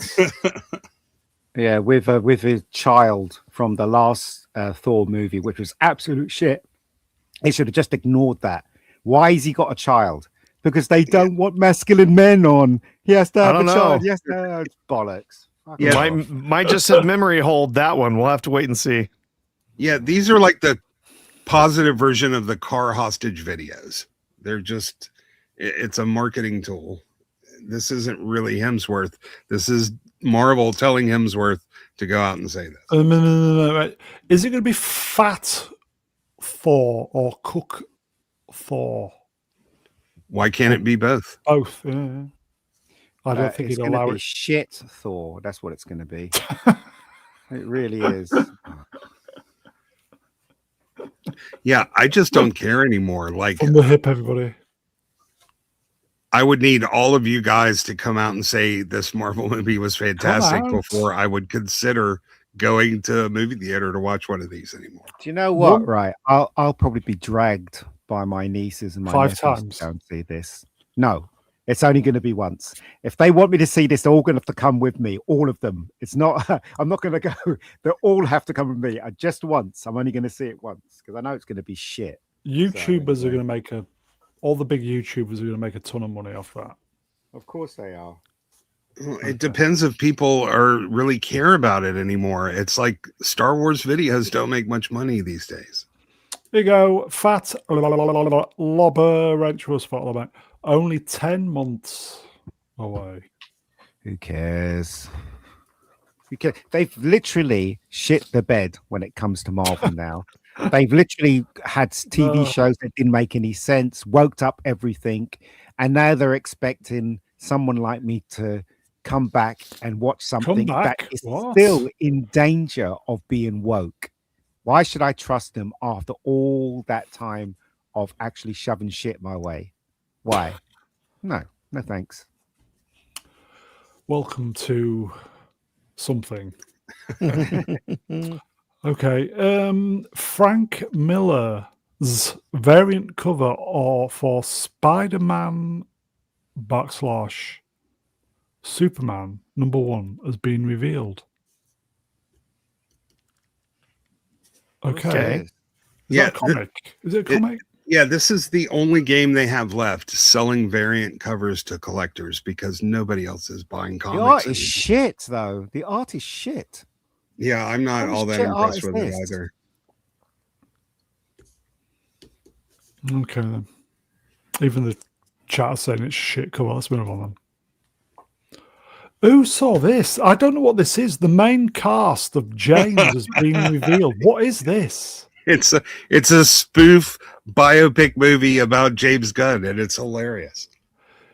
Glenn Howerton as James Gunn, Tom Hardy, Zack Snyder, John Bernthal, Frank Grillo, Chris Pratt, Tom King, Morgan Wallen as Chris Pratt, Ray Seaborn, Jennifer Holland, Henri Cavill, David Cornsweat, Woody Harrelson as Kevin Minge. Yeah. What is this? Finally, James Gunn presents James Gunn's James Gunn. Yeah. It's a gag. It's just a gag, Brown. It's hilarious because yes, they have all of these actors in there, but they're not playing themselves. They're playing someone else. Bernthal is playing Grillo. Pratt is playing Tom King. Would people actually watch this? The thing that would make it funnier is if they also had Frank Grillo playing John Bernthal. Yes, that's what they need. Is they need Frank Grillo playing John Bernthal instead. Yeah. I always thought that he would have made a good Punisher, better than the one they have now. Grillo? Yeah. Yeah. Chat, would we watch this? I think we would. I think we will watch this. This could be good if it was done right. By AI, yeah, because those actors will never do it. Yeah. as a Fallen. gag. So who came up with the gag? Was it or just somebody just came up with it out of randomness? Don't know. Anybody Yeah, know? no I don't know who came up it? with it. Okay. Discussing fish, maybe. Oh yeah. There you go. Okay, that's a parody then, isn't it? Yeah, can Yeah. you I read the didn't- it's quite silly there. I You're can't see it. discussing fish. I thought that was discussing film. I didn't even. No, Says no. part of a 4-film cinematic event from Disney. The James Gunn story. Yeah, it's They got one at the time of the grab. They had 1 million views on that. Pretty good, isn't Wow. it? Wow, that's amazing. Okay, should we move on then? Mhm. Oh, this twat. Okay. Superman 2025 underperformed. This is coming from Ted Sarandos himself. Yes, Yeah. indeed. yeah. There's a lot of coke Yeah. around this one too. Yeah. So yeah, he essentially they during this hearing they were discussing the 45-day exclusivity window for pictures that show in movie theaters and then how long it would take before they arrive on other media like streaming. Talking about the 45-day window, he essentially said, well, some movies overperform, that window expands, some movies underperform. And so he mentions Superman underperforming so that window was shorter. He says that during the hearing. So yeah, it was Yeah. And don't forget the big kicker, which is we call it a 45-day window, even if it only lasts 20 days. It's still a 45-day window. Okay, I think I got these slides the wrong way around because it's sidestep, I do believe. And then he's going on about the Netflix co-CEO Ted Sarandos defended the streamer's $83 billion deal for Warner Bros. During today's Senate hearing. Sarandos insisted Netflix and HBO are complementary and claimed that 80% of HBO Max subscribers also subscribe to Netflix. We will give consumers more content for less, he said. What about that question that one of the people asked him about all the woke that's in the kids show? He didn't really answer it that well because he knew what the guy was saying was true, but he didn't want to say yes or no to the question, and that's what's really worrying me. Someone like this guy, is he the founder of Netflix, guys? Is he the founder? Just Anyone? CEO, No. Chief Executive Officer. he's not the Right. Yeah, Well, that he's explains he's one of the co-CEOs of Netflix. The other Right. thing he didn't answer was how many fewer movies are we going to get, just like the 15% that Disney's Fox acquisition cost us in terms of output. This is going to mean a lot fewer films are going to be made to go to theaters. Do you know what? They don't even try to lie anymore. We know what this guy's up to. We didn't need this hearing to find out what this guy's up to. He's trying to destroy cinema. Fingers crossed that he doesn't do it, and someone comes and saves it. But if this company takes over Warner Brothers, then they will be Hollywood, and they will dominate. And that's it. Yeah. Yeah. And remember, Brune, Reed Hastings formed Netflix with somebody Randolph. named Randolph. Yeah. Hastings and Randolph. And Blockbuster could have bought the whole kit and caboodle for $50 million. Yep. And the CEO of Blockbuster at the time laughed them out of his office. Yes. And so they had to go back out and find more VC funding. And then 7 years later, Unbelievable. Blockbuster was bankrupt. And they're worth trillions. Okay, let's move on then. Ryan Gosling, swappers, are you ready? Is playing Luke Skywalker's son in Starfighter. It's all a setup. So who's the mother? Don't know. Since he never had a relationship in the Disney continuity. Yeah, so like this, Has he got the Force? This isn't a confirmed thing, right? This is just somebody's thought. Yeah, probably. Yeah, I don't Says- know. I'm not sure where Script Trooper might have gotten this detail, but yeah, if it's so that just means that Luke didn't just abandon his friends. He didn't just abandon his sister. He didn't just abandon his nephew and the rest of the galaxy. He also abandoned a child and a wife or baby and mama. a wife or mother when he went to hide on an island in It's, Moab. Yeah. It's it's something that I just don't want to watch. I don't care. This guy is not manly. He's so soft. Again, they're still playing the agenda. They think they're being subtle about it, but fuck them. Why should I Well, spend any time watching this shit? This is out next year. This is your new 50th anniversary Star Wars movie. I'll celebrate with watching the original if they put it out on IMAX and watching my original Blu-rays here. I will not watch this film. It's ridiculous. I can see this now that the OG is acknowledged as being the popular product that it is, and they're bringing OG characters into the parks and finally acknowledging the stuff that, we should have used them all along. I can see them trying to retcon this, but it would really be terrible because nothing about any of this was mentioned in any of the terrible sequel movies. This would be another sort of cheap attempt to attach to a more popular product, and hopefully people will see right through that. See, what they're doing is trying to keep the shit that they've done alive. So by connecting this film, even if this film is good, even if everybody likes it, it still will be connected to the shit that came after the original Star Wars, and therefore keeping that shit alive. And I'm not going to be part of it. Seriously, I'm not. Unless they get rid of the stuff and make something new, then I'll be back. Punch for face French. I can't believe this. Luke abandoned his son and hid on an island. Messaging is on point for Disney. If it's true, this might be total rubbish coming from Script Trooper. It might be total rubbish. I thought Script Trooper's one of the reliable ones on the Twats. Who knows? I'm sure. I could see Disney trying to do this. Absolutely. Because again, it's another member berry drop, but it would be narratively disastrous. Yep. And then in the end, he's going to be delivering that kid to Ray Skywalker for training. Excuse me, Ray Palpatine. Excuse me. I have something in my throat there. Yeah, but they do this all the time. Every time when they try to sort of defend, the marginalized, they end up tokenizing them and ridiculing them. So I can absolutely see them trying to do something like this, but it will not have the effect that they think it will. Well, if this is true. Script Trooper here might be being sarcastic. I don't know. Yeah, or just projecting. He might not. He might have just taken a rumor and just spun it into a headline, for a laugh. So there's no confirmation of this either way.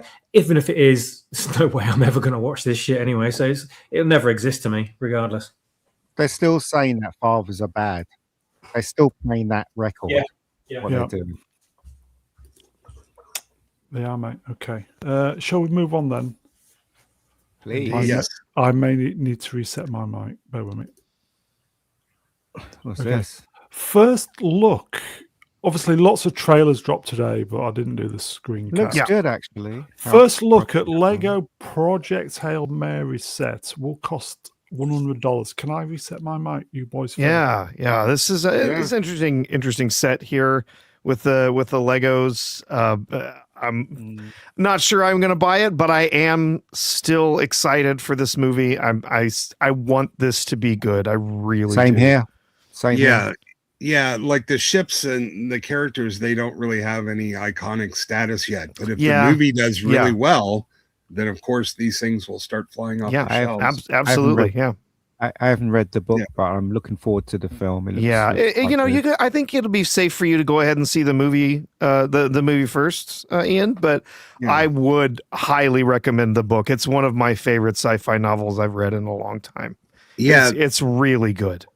It's been a few years, but that ship does not remind me of the book at all, does it? Yeah, they went a little bit different direction with it. I think they're to give it a slightly different look, but I think it works. I'm not upset with the way that it looks. As long as it functions for the film, I think it'll be fine. Yeah, Rocky seems smaller than I imagined him. Oh yeah, see, that was what my wife said when we watched the new trailer today. She said he looked too small, and I thought he looked about how I thought he would look. Yes, new trailer. Excited? Yes. Yeah, honestly, I am. I know it's just going to cause me pain, but yes, I'm excited. Still hopeful that it's going to be good. Joe Darkness says I need to read the Bobaverse. I've read every single book of the Bobaverse and await more. It's an excellent series of sci-fi novels. Yes. Yeah. When was the last one written? Has he written any more? Because that was the last one's about a little over a year old. Oh, yes. Okay. I don't think I've read the last one then, because well, in the Bobaverse they had kind of wrapped up the story, and then he had an idea for a whole new arc, and so he started everything up again. And so now he's got I think 5 more books total that he says he's planned out for the next sort of arc.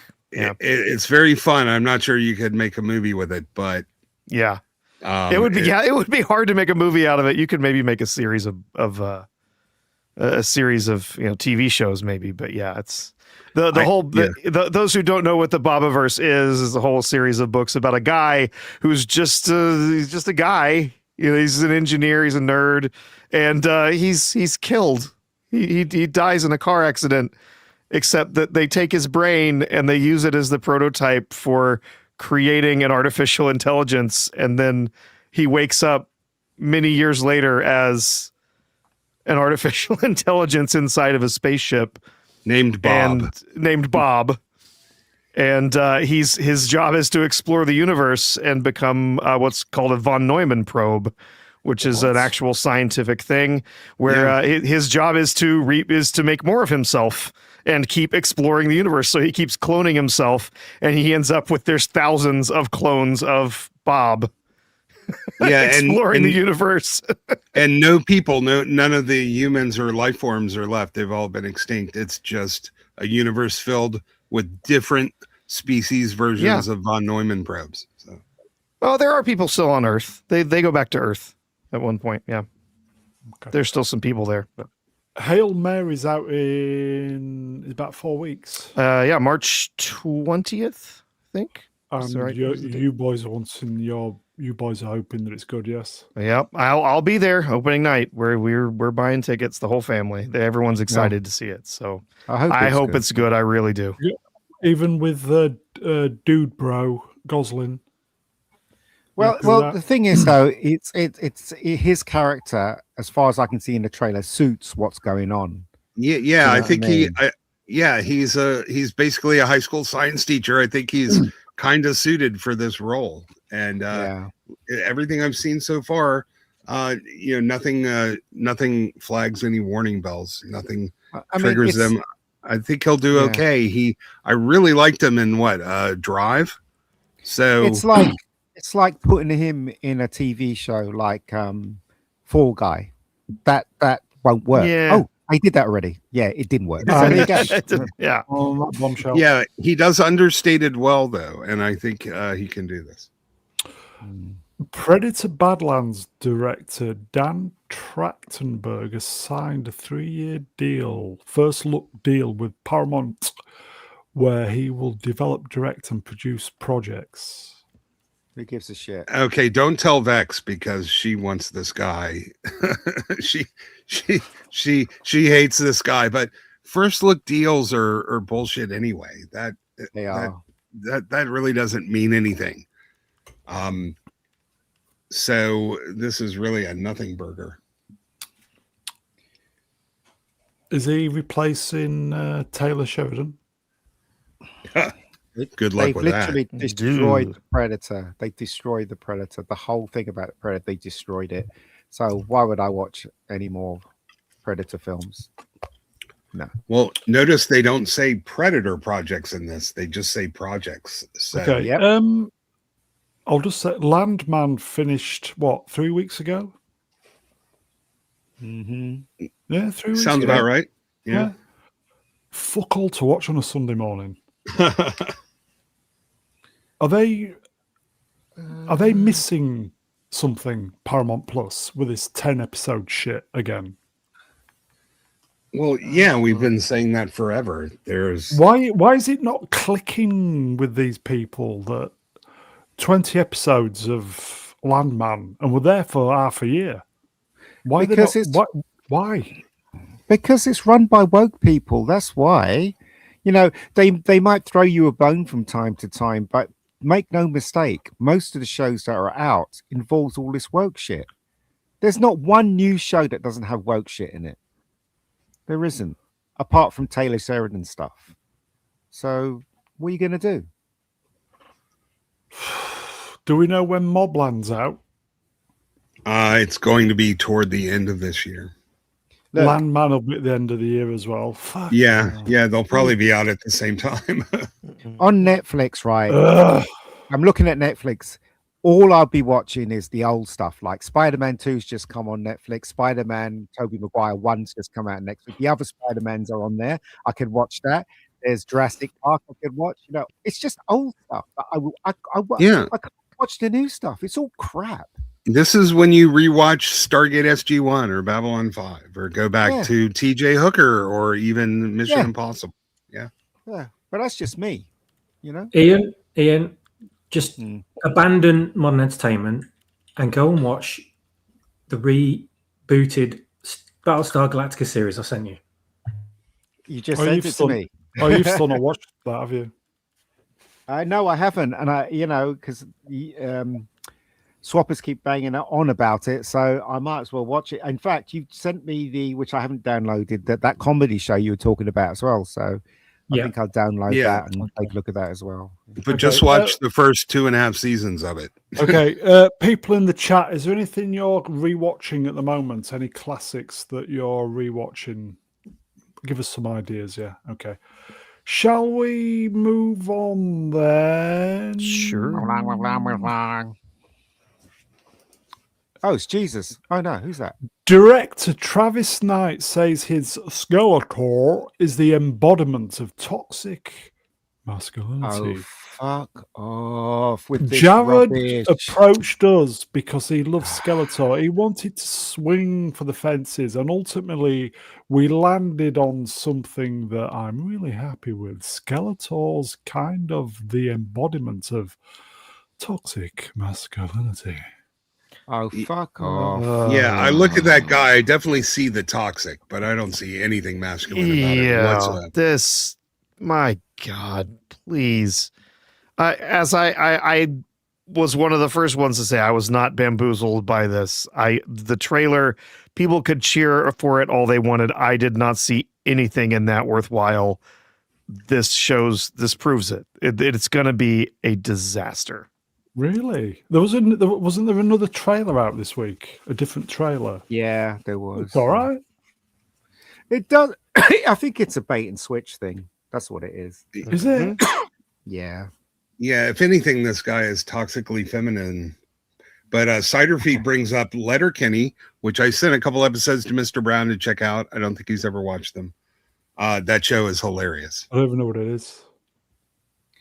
But instead of when we watched the trailer for Fantastic Four and the Thing was making food and you saw nothing what he did. It's the same thing with this as well. I have the power. It starts off where he's all weak and he's in an office and all that rubbish. It's like, why don't you just start off where he's He-Man?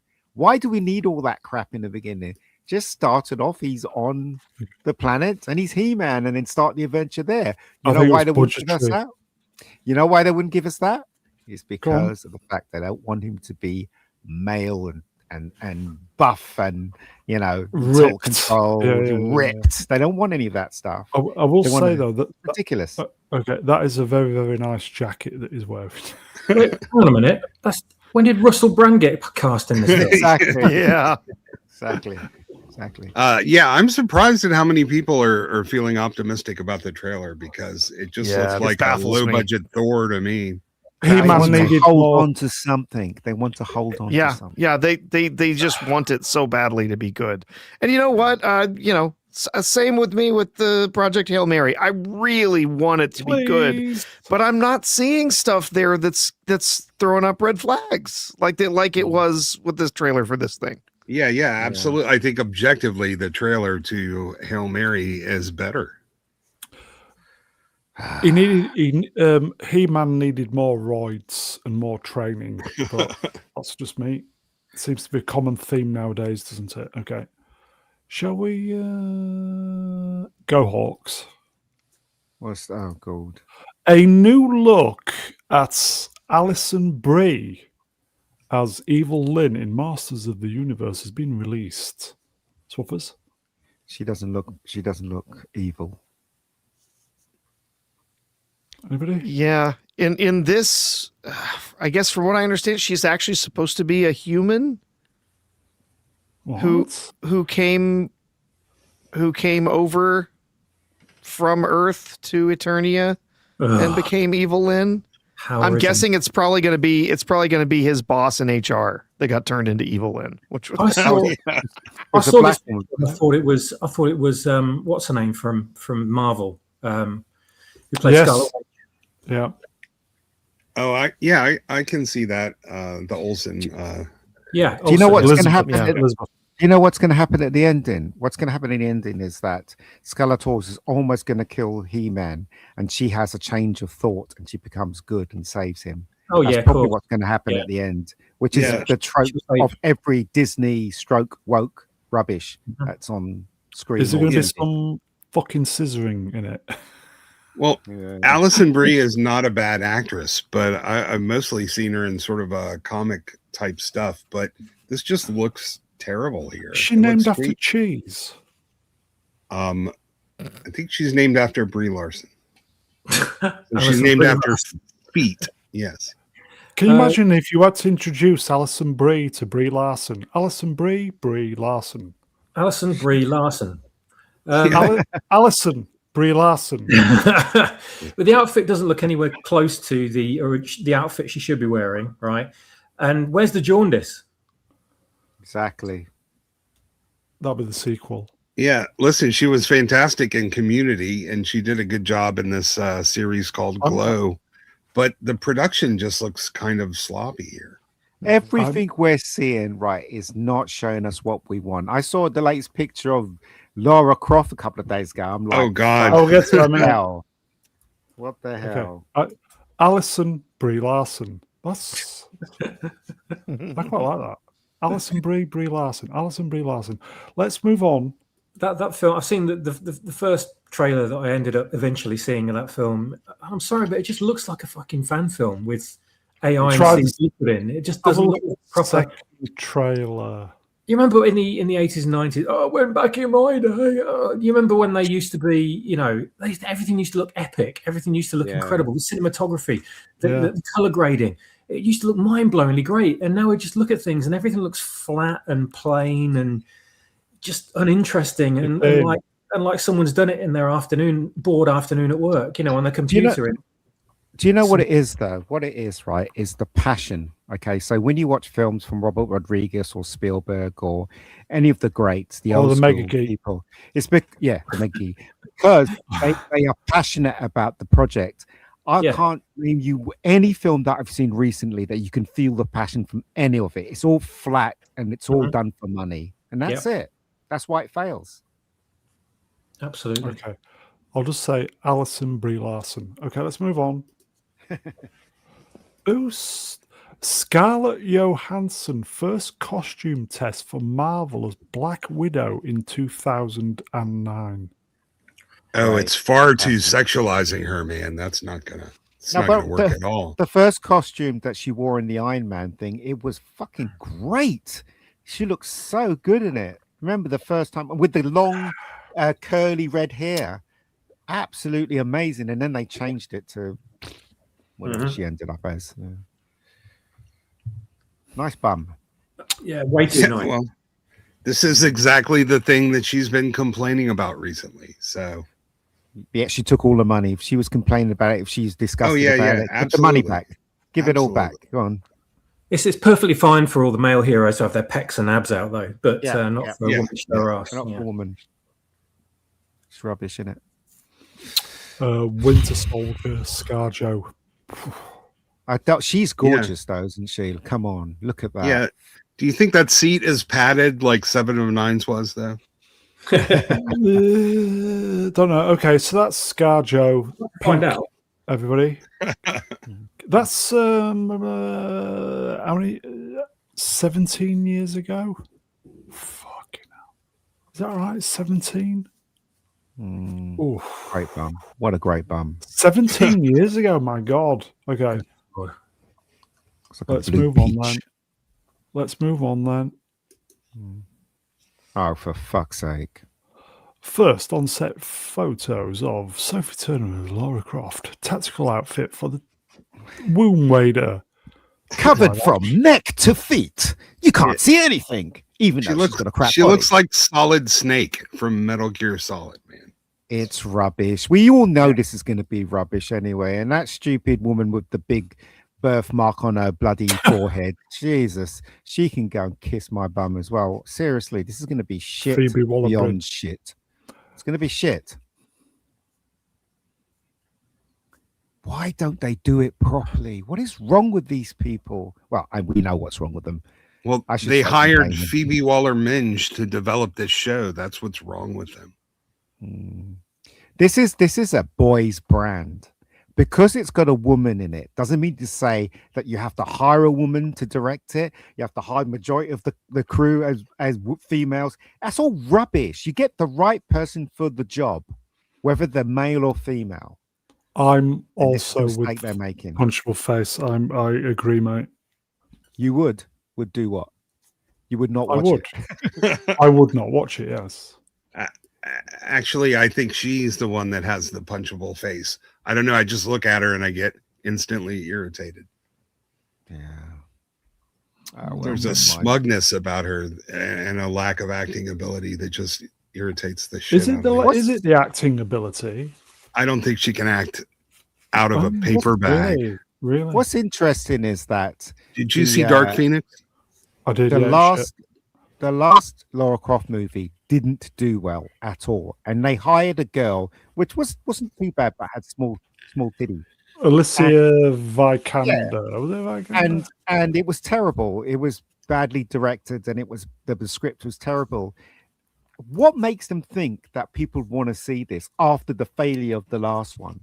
It makes no sense at all. Don't know. Well, you just can't get stuff funded unless it's on a pre-existing IP. Yeah, but What the you can do if pre-existing it's good, though? IP failed. It failed last time, so Oh, it makes yeah, no I know. sense to put money into this. You know, it doesn't make any sense. The only reason why they're doing it is because they want women. You have to. These are tech companies now. It's Apple and Netflix and Amazon. They have unlimited money. These are no longer Hollywood studios that have to be careful about what they spend. But they're so stupid. They've got all the money in the world, right? They can afford to take risks in new ideas. And Well- they don't have to be huge budgets either. They could be tiny budgets, and they won't lose a lot. That's what they should be doing instead of doing this shit. Well, that's the thing. They got the same people with that risk-averse mentality, and they brought them into something where they're still acting like it matters. But these companies throw good money after bad all the time. They don't care. They need to hire new people, merit-based people with a track record, people who know. But we all know what's going on with the DEI in this industry. Okay, so Ian, if Jeff Bezos, Yeah. I know he watches, approached you to do a 3-movie deal for Rebecca Gold, you'd say no. No, I'd say yes. Because as long as I'm in charge and I have final say on the script and the edit, and as long as I have a say in the advertisement, that's fine. Why bother giving me a shitload of money if you're not going to trust me? Do you know what I mean? But the majority of producers are stupid anyway. And also, if he did hire me and he said he wanted a woke thing, you know why I'd do it? To get a shitload of money so I can make my own stuff. Okay. Okay, let's move on then, yeah. I can't remember what's next. Oh, what's this? Austin Butler is set to play cyclist Lance Armstrong in new Oh, yeah. biopic. Is that the disgraced fella? Yeah, Yep. directed by Edward Berger. They Berger? already made a film though of this. Well, they're making another They one, already made a obviously. film. Why are they making another one? Interesting. Don't know. I always remember, I'll tell this story. I always remember being in a rave in the 90s, all night rave. You can imagine what state I was in. Talking to my mate about Lance Armstrong, saying incredible athlete coming back from cancer and everything. We were just like, what a fucking amazing. That didn't end well, did it? No, it did not. There you go. I'm surprised there's something about the 90s that you remember, Brown. There's a couple things I remember. That's one of them. Banging techno going, and we're just going, oh, Lance Armstrong, amazing. Well, look at how well biopics have done. This is another questionable choice and a questionable subject. And I have no idea how they're going to portray him here. But, Yeah. Biopics aren't exactly, they don't have a winning track record either. So they're just running out of ideas, man. Is it biopic or biopic? I think tomato. Yeah. The reason I often call them biopics because it sounds like myopic, which is, how a lot of these biopics end up. Yeah. The reason why these films cost so much and the reason why these tech people are making these films at this budget is because they think if they go to the people that are in Hollywood to make these films, they hire, people that are actually in Hollywood. They think that they are the best people for the job, but they're not. They're doing the same thing as they were doing in Hollywood, which is having 10 executive producers on there. That's where all the money goes. I know. And then you've got X amount to spend on the film, and then you have to advertisement. It's all going down the same route. No wonder why nothing's. It's just the money laundering racket. That's all it is. Yeah. Okay. But if they're serious about movies, they wouldn't do that. They'll go. You know what? What's his name? Sean Connery said in Untouchables. If you want a good man, you don't go to the basket. You go to the tree. Do you know what I mean? Go to the real people that make movies, not these idiots. You certainly don't go to New York Station anyway. Okay. Shall we? Oh yeah. I thought that was good. Should we move on? Sure. Yes. Okay. Twink has revealed that June Part 3 trailer is complete and will release soon. Not going to watch this. I don't care. He's already sort of left the tracks from the story, so I don't really know what he's going to do here. Looks like Tom Cruise there. A bit. Does he? Yeah, a little bit. Yeah. A bit. Yeah, it's the nose. Anybody? No, yes, no, anybody? Don't care. The first one was boring as hell. The second one was all right. The third one, I'm not interested. I don't care what happens next. Don't care. Okay. Let me just alter Swapper's position for my OCD. There you go. That'll do. Should we move on then? Hey, what's this? Diversity in movies before DEI. So that's Rush Hour, is it? Yeah. What's the next Rush Hour? Die Hard 3, I think that one is. Beverly Hills Cop, Lethal Weapon, Men in Black, and the one with Sylvester Stallone. What's that one called? Demolition Man. Demolition Man. Demolition Man. Yep. Yeah, that's it. Yeah. And you can go back to the 60s and 70s and find diversity in film and TV. Yeah. I know because I've been watching stuff from those eras lately. Yeah. See, here's the problem. We have a difference in what we think diversity means. See, to you and I, diversity means lots of people of different colors and different backgrounds and different ideas. To them, diversity means no white people. Mm-hmm. Or only bad white people. Damn. Because they need the villains. You're correct, yes. Never thought of it that way. Well, who's that guy who played Parker in Alien? He was hired because of diversity in Alien. So it was around then, but it wasn't so prevalent, or it wasn't let's hate the white people kind of attitude in those days. So But he was a damn good character as well. He was, yeah. Mhm. Yeah, and And- he's a damn good actor. And they wrote characters that were authentically themselves and authentically, that race or that background or whatever, instead of just, oh, we're just going to give you sloppy seconds and replace a white guy with a black guy. So now you're going to be, you just get to play. I absolutely Yeah. love Predator 2, right? It's my favorite one of the whole franchise, unapologetically. Really? And I absolutely love Danny Glover in that movie. I loved his character. I loved his performance. And I never have it any other way. I never thought about his color once. He was just a guy. He's just a cop doing his thing, being a badass. That's all I thought about. It's like Carl Weathers in the original Predator. It's like Cisco in DS9. I didn't think once about their color. They're just, I could see myself in them. Their color didn't make one tiny bit of evidence. I was glad to see them there because I appreciated the diversity on the screen because we'd had a lot of white people, in major roles, and I loved seeing that. I really loved seeing it. But now when I see it, I know that it doesn't mean diversity. It means there's an ulterior motive. They're trying to erase other white characters. They're doing it maliciously. They're casting these characters and these actors strategically to eliminate white people and to make them look bad and to demean them. That's the whole purpose behind it. And I know there's a completely different reason. And if I call that out, I now just get called racist because these idiots cannot see what's going on. And I'm sorry, but I can see better than you. You can't. But, your myopia is taken over. But, this is how it used to be. And no one complained one bit. We loved it.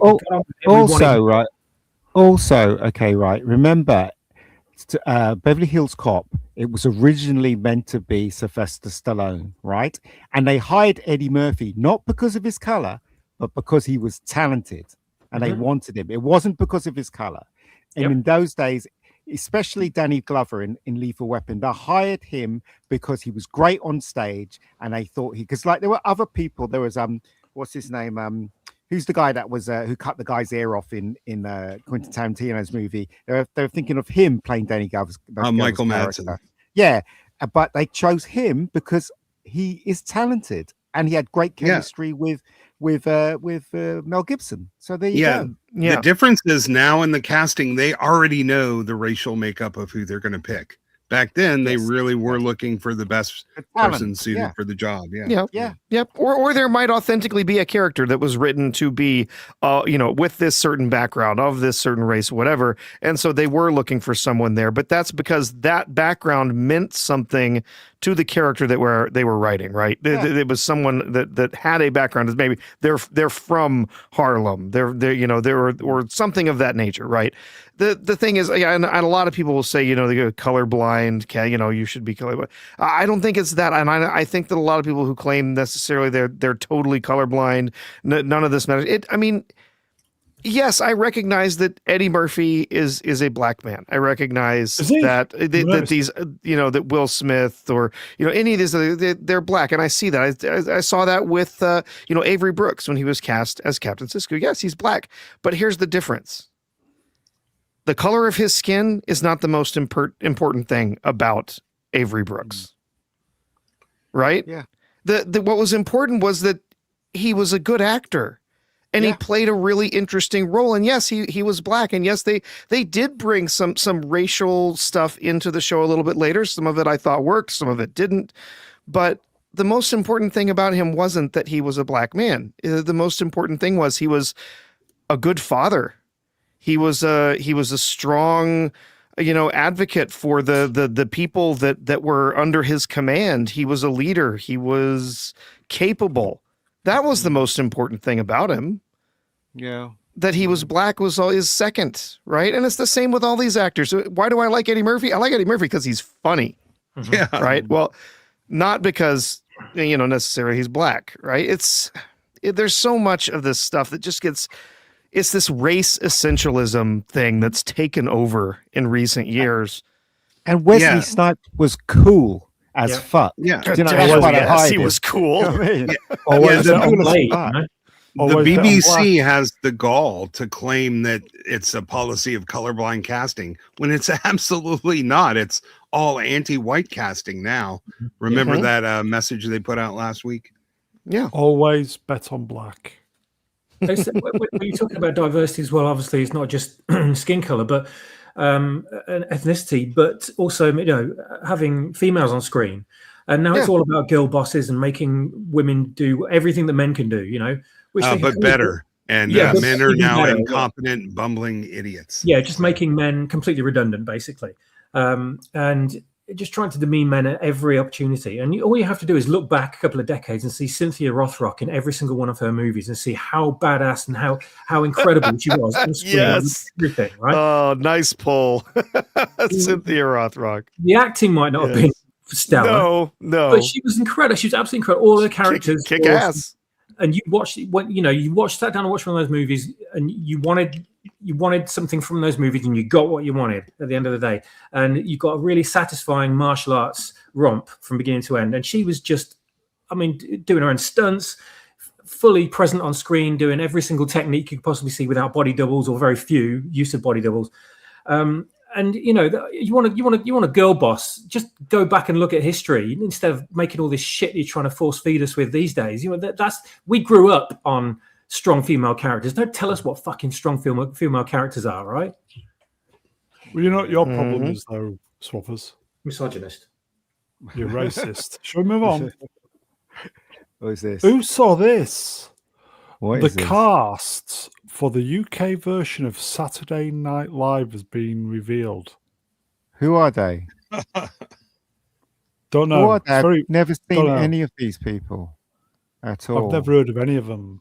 Yeah. I presume they're comedians, right? Yeah, comedians. Some of the women look cuter than the US cast, though. I'll give you that.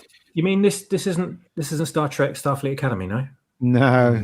This is Saturday Night Live. It's on going to be on Sky TV apparently. It'll probably be just as funny as Starfleet Academy. But you know what? Good luck to them. If this is the UK version, it doesn't look. It looks kind of balanced, kind of. So hopefully it'll be a success. Yeah, Ian, show me where the straight man is in this group. Let's have a look. It's the guy in the back. It's the guy in the back taking the photograph. Probably. Yeah. I don't know. You're probably right, but let's see what they're going to give us. It's probably going to be shit anyway. It's probably not even going to last. It's probably going to last 5 episodes, and that'll be that. It'll be pulled, I reckon. But you never know. Might be funny. Okay. Is funny even allowed in the UK anymore? No, not at the moment. No. Although we did have a glimmer of hope today, but anyway, let's move on. Vince Gilligan says Pluribus Season 2 writers are plugging away, but it won't return anytime soon. We appreciate everyone's patience, but it ain't going to be the pit coming back every year. Can I ask a question? Did it the guys who watched it, did it end satisfactorily, or is it end in a cliffhanger? No, it did not end with any sort of satisfying. No. Yeah, it's you definitely do get some answers to some things, and they do wrap up a few bits and pieces from the show, but they open up just as many new questions and things. And yeah, this is irritating. It's like, okay, so wait another 18 months before we give you another season of this show. Yeah, and no, it seems I don't want to. I don't want to wait 18 months. You can forget it. Move on. Yeah, and look at the attitude in this post. It's like, no, it's not we're not going to do this. You mean the thing that television shows have been doing every year for decades and decades and decades? You can't do that? Why not? Mm-hmm. It is fucked, everybody. You know that, don't you? Yeah, I mean, even if you look back, we're doing the 80s movies on Wednesdays, and you'll see some actor, he was in 3 movies that year. Like, they would crank them out too. And now everything just takes so long to get done. I guess they have more money and they do so much less with it, and it takes them so much longer. Yeah. Remember when we used to get Star Trek? We got 24, 26 episodes a year. every year, delivered week after week after week. And and then they turned around, they came back after 3 or 4 months, and they did it again. Yeah, you remember the rule, you can have it good, you can have it cheap, you can have it quick. Pick 2. Well, now you don't get to pick any. Yeah. God, we had it good. Yeah, I know. God, we had it good. We did. And you know what? When you got 26 episodes a season, it was okay if there were 5 or 6 episodes that were crap. And Here, then, you only get 8 episodes. If 5 or 6 of them are crap, who remembers the days of there was a cliffhanger at the end of the season, and it was like, fuck, I've got to wait another 3 months. like 4 yeah. 5. What? yeah. No, Yeah, yeah, 3. Hey, remember clip shows? They made so many episodes that sometimes they ran out of money or time, and they just had to do a clip show. Like, Oh, you mean the imagine Riker episode where he got that disease? But everyone I know, especially people that I know in LA that had gone through series that had 24 to that amount, they really did get pushed really hard. And some of them actually quit shows because it was just too hard. It was like they never saw their loved ones, their kids. Yeah. It was ridiculous for them. Yeah. So maybe this is I don't know. Make it 16 episodes a year. 18. Yeah. Could do that. we cut the episodes and doubled the time it takes. That's a little bit too much of an overcorrect. 16 episodes, 4 months. Then you could commission 3 different programs. 16 episodes, and it's very even hard 17 episodes. And I'd like to ask him, what is it about this show that takes so long to make? Don't know. I think it would it tells me this. Unfortunately, Vince Gilligan doesn't have a plan. He doesn't. I like Vince Gilligan. I think he's a good writer. Of all the people that in Hollywood, I had hopes that he would be making something really solid with this show. And while there's things about it to like, there's things about it to don't like or to not like. But in this, like, oh, nope, we're not. The writers are working on it. We'll be back when we get here. You know, when we get back, it's like, so you didn't have a plan for this show. You didn't know where you were going for it. You didn't know what you were going to do to end this. It's funny. I was actually talking, my son was asking, he's like, why do they have, why are these shows like they end up with finales that are so bad? Because we were talking about the finale of Stranger Things. So can end them. Yeah, the problem is for a lot of them, they've set up one mystery box after another. They've set up one plot thread after another that they never had a plan for how they were going to end it. They never had an idea of what was actually happening. They just, oh, look at this crazy thing that happened. What's going on? They never had a way to explain it. They never thought through it. And so they get to the finales and they've got to find some way to work out all of these crazy things that they made, and they don't know. You know who? I would say, who had a plan? J. Michael Straczynski in Babylon 5. He didn't have all the scripts written, but he had a plan, and he delivered 22 episodes a year every year for 5 years, and they were extraordinary. Well, I don't know about season 5, but there you go. Yeah, I was going to say for 4 years they were extraordinary. because they dicked him about. They didn't give him the extra season. It's tough. It's tough work, though. It really is tough work when you're working on those shows, especially the Hollywood system. I remember, what is it? There was one show that one of the actors was talking about. He was saying it's horrific. He was going like they start at 10 in the morning and then they'll end up going back home at 1 o'clock.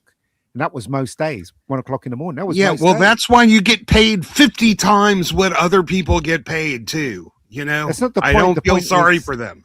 No, well, the point is that if you push them that much, then their performance would obviously lack, won't it? Because they don't have enough sleep, that kind of stuff. So yeah, I appreciate them getting paid that money, but they didn't complain. They just did it. But I guess the unions now are moaning now because they don't get enough work. And the last half of season 5 of Babylon 5 is still very good. It was first half.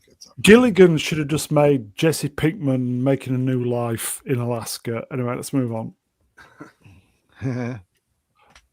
Walter White's house from Breaking Bad is now up for sale for $400,000. For $400K. It was previously listed at $4 million. It's because they took the pizza off the roof. I was going to say they took the drugs out of the basement. Say my name. Might be worth a revisit watching Breaking Bad. What do you reckon?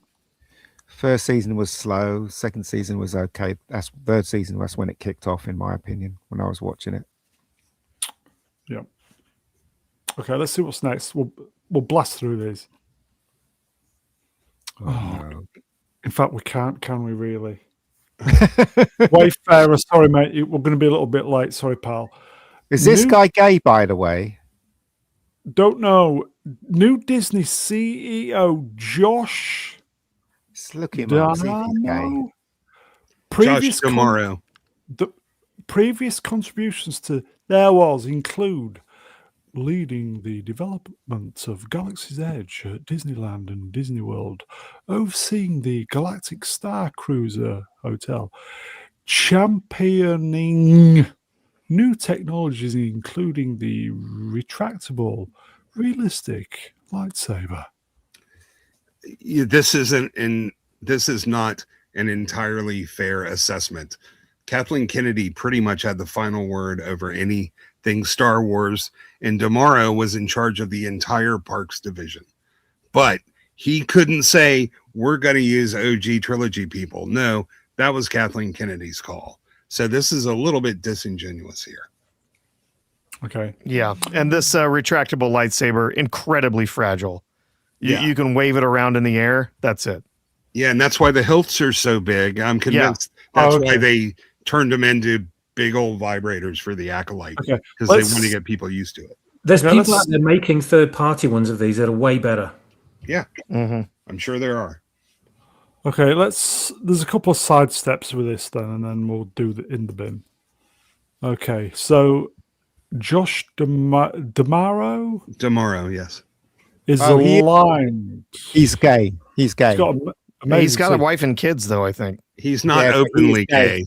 For whatever it's Yeah. worth, they're not selling him as a gay CEO. Yeah. Okay, Right. to become the next CEO Disney, the board will begin voting this week. So that's this week. Well, nothing's going to change because if he's gay, he's probably for the trans and all that nonsense. So nothing's going to change at Disney. No, that he that- wouldn't. What is he bringing in Transformers? No, that's going to be the Dana Walden side of things. Okay. Well, let's just be honest. He wouldn't still be at Disney if he wasn't for all of those things. Yeah, fair okay. enough. Here you go, not Z3PO, Rachel, mate. California teeth. Better than British teeth, but there you go. I thought that Yeah. was Boba Fett there for a second. Was it? Well, according this- to this, right, says he is gay. He doesn't have a wife. His bio lists him as having a wife and kids. Interesting. I don't know if that's true, but that's what it Okay. says on Google. Okay. Good hair, though. Shall we sidestep then, yes? Yes. Swappers, are you ready? This is the big one. Are you ready? Go on.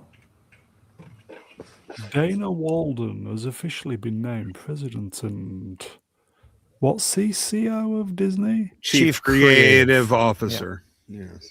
With absolutely Why? no experience in being creative whatsoever. She How does came that Enough from of Kathleen Fox. Kennedy. Enough of Kathleen Kennedy. Yeah, yeah. Yeah. She's actually KK Jr. Many people describe her like that, and she is Kamala Harris's best friend. No joke. They No they should joke. drill- Real- yeah, they live Women- next to each other. They go for walks every day. When Kamala sobers up, they go. Women walking. should not be in charge of film companies. They should not be in charge, women, because they just fuck everything up. They really do. Well, they were stuck. She was in line to become CEO, but when Kamala lost the election, that sort of shuttered that plan. But they couldn't handle the optics of losing their female executive. So she's actually getting a salary higher than Josh Damaro is getting. They clearly what do we have to do to make you stay? And they really catered to her, and they bent the knee, and they did everything she wanted. So. And you still have articles like the glass ceiling remains at Disney. This woman is not qualified to run that company. It has nothing to do with the glass, nothing to do with the fact that she's female. She doesn't have the experience. She doesn't have the skill set. But Is it me, or is that a very sickly picture? Of what? it looks exactly like she always looks to me. She really only has like one face. It's probably a little bit, plastified on there. That's what she always looks like. Give her some thick glasses and she could run Cracker Barrel. Well, after she sabotages Josh D'Amaro and he is a massive failure, she'll come in as the CEO, and within a year, she'll be selling off bits of Disney to try and keep the Lights coffers full, because to keep the lights on, because this doesn't matter how creatively great whoever in charge of Lucasfilm is, like Dave Filoni, although we know he's compromised. It doesn't matter how creatively great person is then in there leading that company. And the woke shackles are taken off them, and they can actually make good Star Wars without the messaging in it anymore. It doesn't matter about any of that, because it will never get through the quality control of these people. They'll turn them around, send them back, and say, we need more of this, more of that, and it'll all just be wokeified again, and they'll stop actual great products from getting out. And it's just going to continue the way it is at the moment, and nothing's going to change. That's right. And be aware that she's still Bob Iger's pick. He was overruled by Wall Street.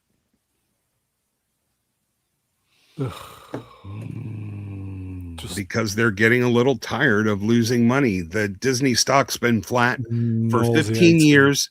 They've spent $100 billion on acquisitions without seeing any sort of commensurate increase in the valuation of the company. That's why it's worth more split up into parts than it is altogether. Apple are going to buy it anyway. Okay. Or is Apple going to buy Pixar? I can't remember. Shall we? Pixar would make more sense. Okay. Sam Neill, Laura Dern, Jeff Goldblum have reprised their roles from Jurassic Park in a new Super Bowl ad for Xfinity. Directed by, is that Titty? Okay. You was talking about this the other day, weren't you, Ian? It's been very, very depressing watching big tech kidnap their lives, and to see children really finding it very, very difficult to get properly interested in anything that isn't a screen. Hugh Grant. I agree with Hugh Grant. I'm a huge fan of Hugh Grant, and I think he's talking sense here. Yeah, they're breeding idiot kids for the future. That's what they're doing. If somehow one day there's like an electrical pulse that knocks everything out, they're all going to be in trouble, aren't they? Like an EMP, yeah. No phones, no computers. They won't be able to calculate anything. They won't be able to spell anything. They'll just be fucked, wouldn't they? But yeah, I understand exactly what you're saying. Yeah, Manuel Grell. It's like the thing is, they're doing the same thing with companies. Every industry that tech goes into, they end up destroying. Yeah. We've been saying this on the toy streams, haven't we? About, kids are just addicted to tablets and devices and screens now. It's like they'll just come home from school, slump on the sofa, pull out the tablet straight away, and then just spend 3 hours just vegged out, staring at a screen, playing some dumb mobile game or watching YouTube or whatever, and it get very little. What we're doing now. And at least we're actually discussing things and engaging our brains, and interacting with people. After having been at school all day, staring at a tablet or laptop. Yeah. Now, of course, they're given tablets and Chromebooks, whatever, to do all their work on the school. So their eyes are going to be permanently focused and developed to look at a screen right in front of their face, instead of adjusting to stare at things in the distance and exercising their optic muscles so they can actually change their focus from distance to close up. There are absolutely no practical life skills whatsoever, no survival skills, no common sense, and you can see the way society is going to go. And they've made these devices so addictive for these kids that if you try and take them off them, then they'll hate you forever for it and create hell in the house. So eventually you just have to give it back to them for a quiet life. And it's like crack. You introduce your kids to these things at an early age, you are fucking their lives and your life up. Yeah.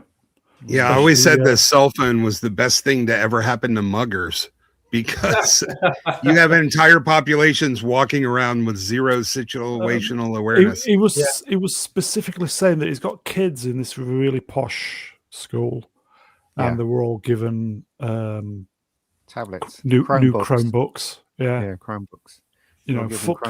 Normal school stuff, just Chromebooks. Yeah, ask Internet Help Desk about this. Yeah, not even He a knows all about computer. it.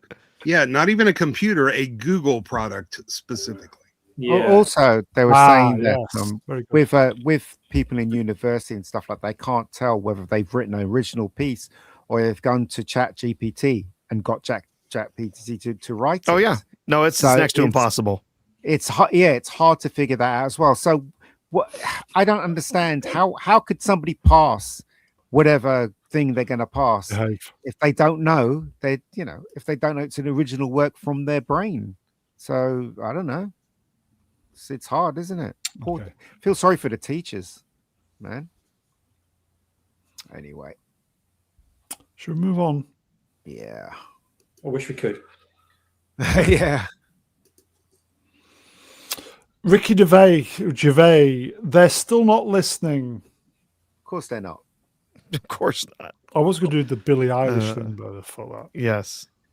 If you win an award tonight, don't use it as a platform to make a political speech. He didn't say speech, or did he? Statement. You're in no position to lecture the public about anything. You know nothing about the real world. Most of you spent less time in school than Greta Thunberg. How dare you? How dare you? Yeah. They left out he left out the last part there, but yeah. Yeah. Accept So your thank award. your agent. Accept your agent. Thank your agent. Thank your God. Fuck off. Occasionally I do listen to that. If I need tune up. Yeah. Oh, it's brilliant. And my favorite line about all this landing acknowledgement stuff, I said this about the Ben and Jerry's guy. It's like, if you're not going to give it back, then shut the fuck up. Do you know my contact in LA? He was at that award, but and he said to me that the front row is full of the main stars, and then if you look at closely, there's like a 2 steps up, and then everybody else is sitting way not even close to the stage. He said the people there were laughing, the people in the front were just sniggering. They just didn't want to laugh at his joke. So when you hear people laughing, it's not the main stars, it's the people at the back that are laughing. So there you go. Yeah. Interesting. Okay. Shall we move on then? All right. We're getting to the end now, folks. Happy 94th birthday, John Williams. That was yesterday now, or today. Was it? America. Yeah. Love that, What man. a freaking creative powerhouse this guy has been over his life, and genius as well. Fantastic. He's part of my childhood. As I said before, the internet I've got all his albums, barring 2, I think, but his music is just absolutely brilliant. He is so talented. It is crazy to be that talented in his lifetime. Honestly, he is the best. I don't care what anyone says. That Zimmerman can fucking fuck off for all I care. John Williams is the GOAT. He is the man. Yeah. He is the man. There you go. Silence. Well, I mean, what can you say? Like, he was honored a couple of years ago by Lucasfilm. They did a great job. He's had a career unlike most mortals. It's just absolutely incredible. Do you know what? When he's eventually going to pass, and that's going to hit me harder than, say, if Clint Eastwood had died. Do you know what I mean? John Williams is going to hit me really hard when he goes, and I'm going to be really, really, really sad, because honestly, he's part of my life now. Do you know what I mean? So It's part of what made you you. So effectively part of your identity, really. yeah. Same here. Is that going to be the last act of John Williams, Ian, hitting you hard? It's just I'm serious about this. I'm going to be really sad for probably for a whole month or even a whole year, because I don't know how to describe this, right? Because if you are the same age as me, you will understand that the only way you can watch movies when there was no internet, when there was no VHS, was to listen to his soundtracks, so you could remember it through his music. That's how important his music was. it's going to be William Shatner when he goes. That's going to be the one. What's going to Oh, yeah. All right. me? Mm. John Williams, yes. William Shatner. Yeah. Yeah. Yeah. It's a shame. Anyway, let's hope it's many more years. Yes. Yeah, I hope so. Shall we move on then? We are definitely getting towards the end now. In the bin. Is it Shooty? No, he's disappeared, hasn't he? Is it not Greta, is it? No. No, Daddy, no! I think He's we need to out. try- He's out touching grass. Apparently. Yeah, I think the game's up for Greta anyway. Okay, let's see who saw this. I'm trying to avoid the politics for a while if I can. What's Who this? saw this? A hospital in France was evacuated after a 24-year-old patient was found to have a 20-centimeter World War I artillery shell lodged in his rectum. Yeah, He I was tweeted about this. He was in extreme discomfort after inserting a large object, an investigator said. Emergency surgery removed the shell and bomb disposal experts were called to defuse it. Staff and patients were evacuated. A security perimeter was set up.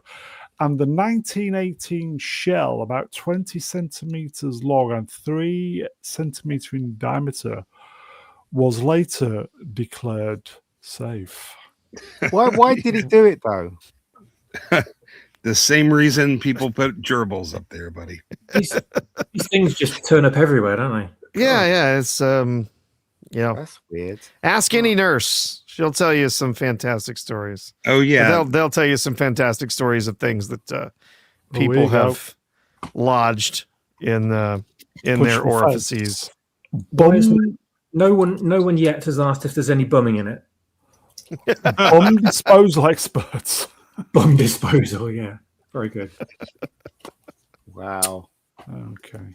I mean, most hospitals even have a specialty department for such What- things. What would it have gone off? Would it have been able to go off? Yeah, it's possible. People find old landmines and mines in the water and unstable artillery shells when the powder starts sweating.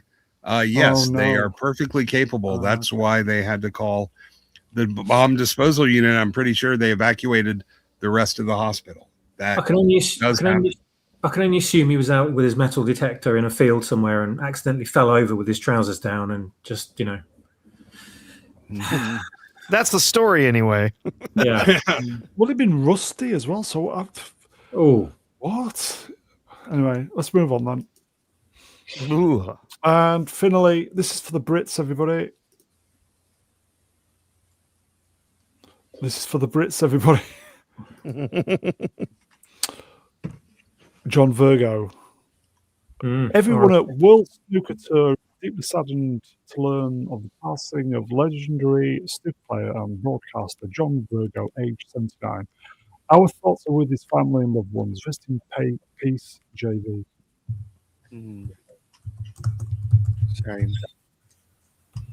Shame. The snooker impersonation clips have been doing the rounds again on the tubes and on Twitwats. So I've been watching those. They're quite funny. You know, No, Daddy, no. when he impersonates classic players from the 80s. So, yeah. Okay. Oh. Banging. Okay, I think that's it, everybody. Rest in Is that peace, it? John Virgo. It is. It is. We got there in the end. Okay. There you go, folks. Plus the cats started to fire up. So, chat, you are wonderful. Thank you for the super chats, the interaction, and some mightily generous super chats there. Cheers, common people. Appreciate it, my friend. That's it, folks. We'll see you next time. We're going to raid Wayfarer in a minute. So if you're into Babylon 5, one of the best episodes of Babylon 5, Great show. Wayfarers. Okay, so let's get the chat. Let's get the guests up.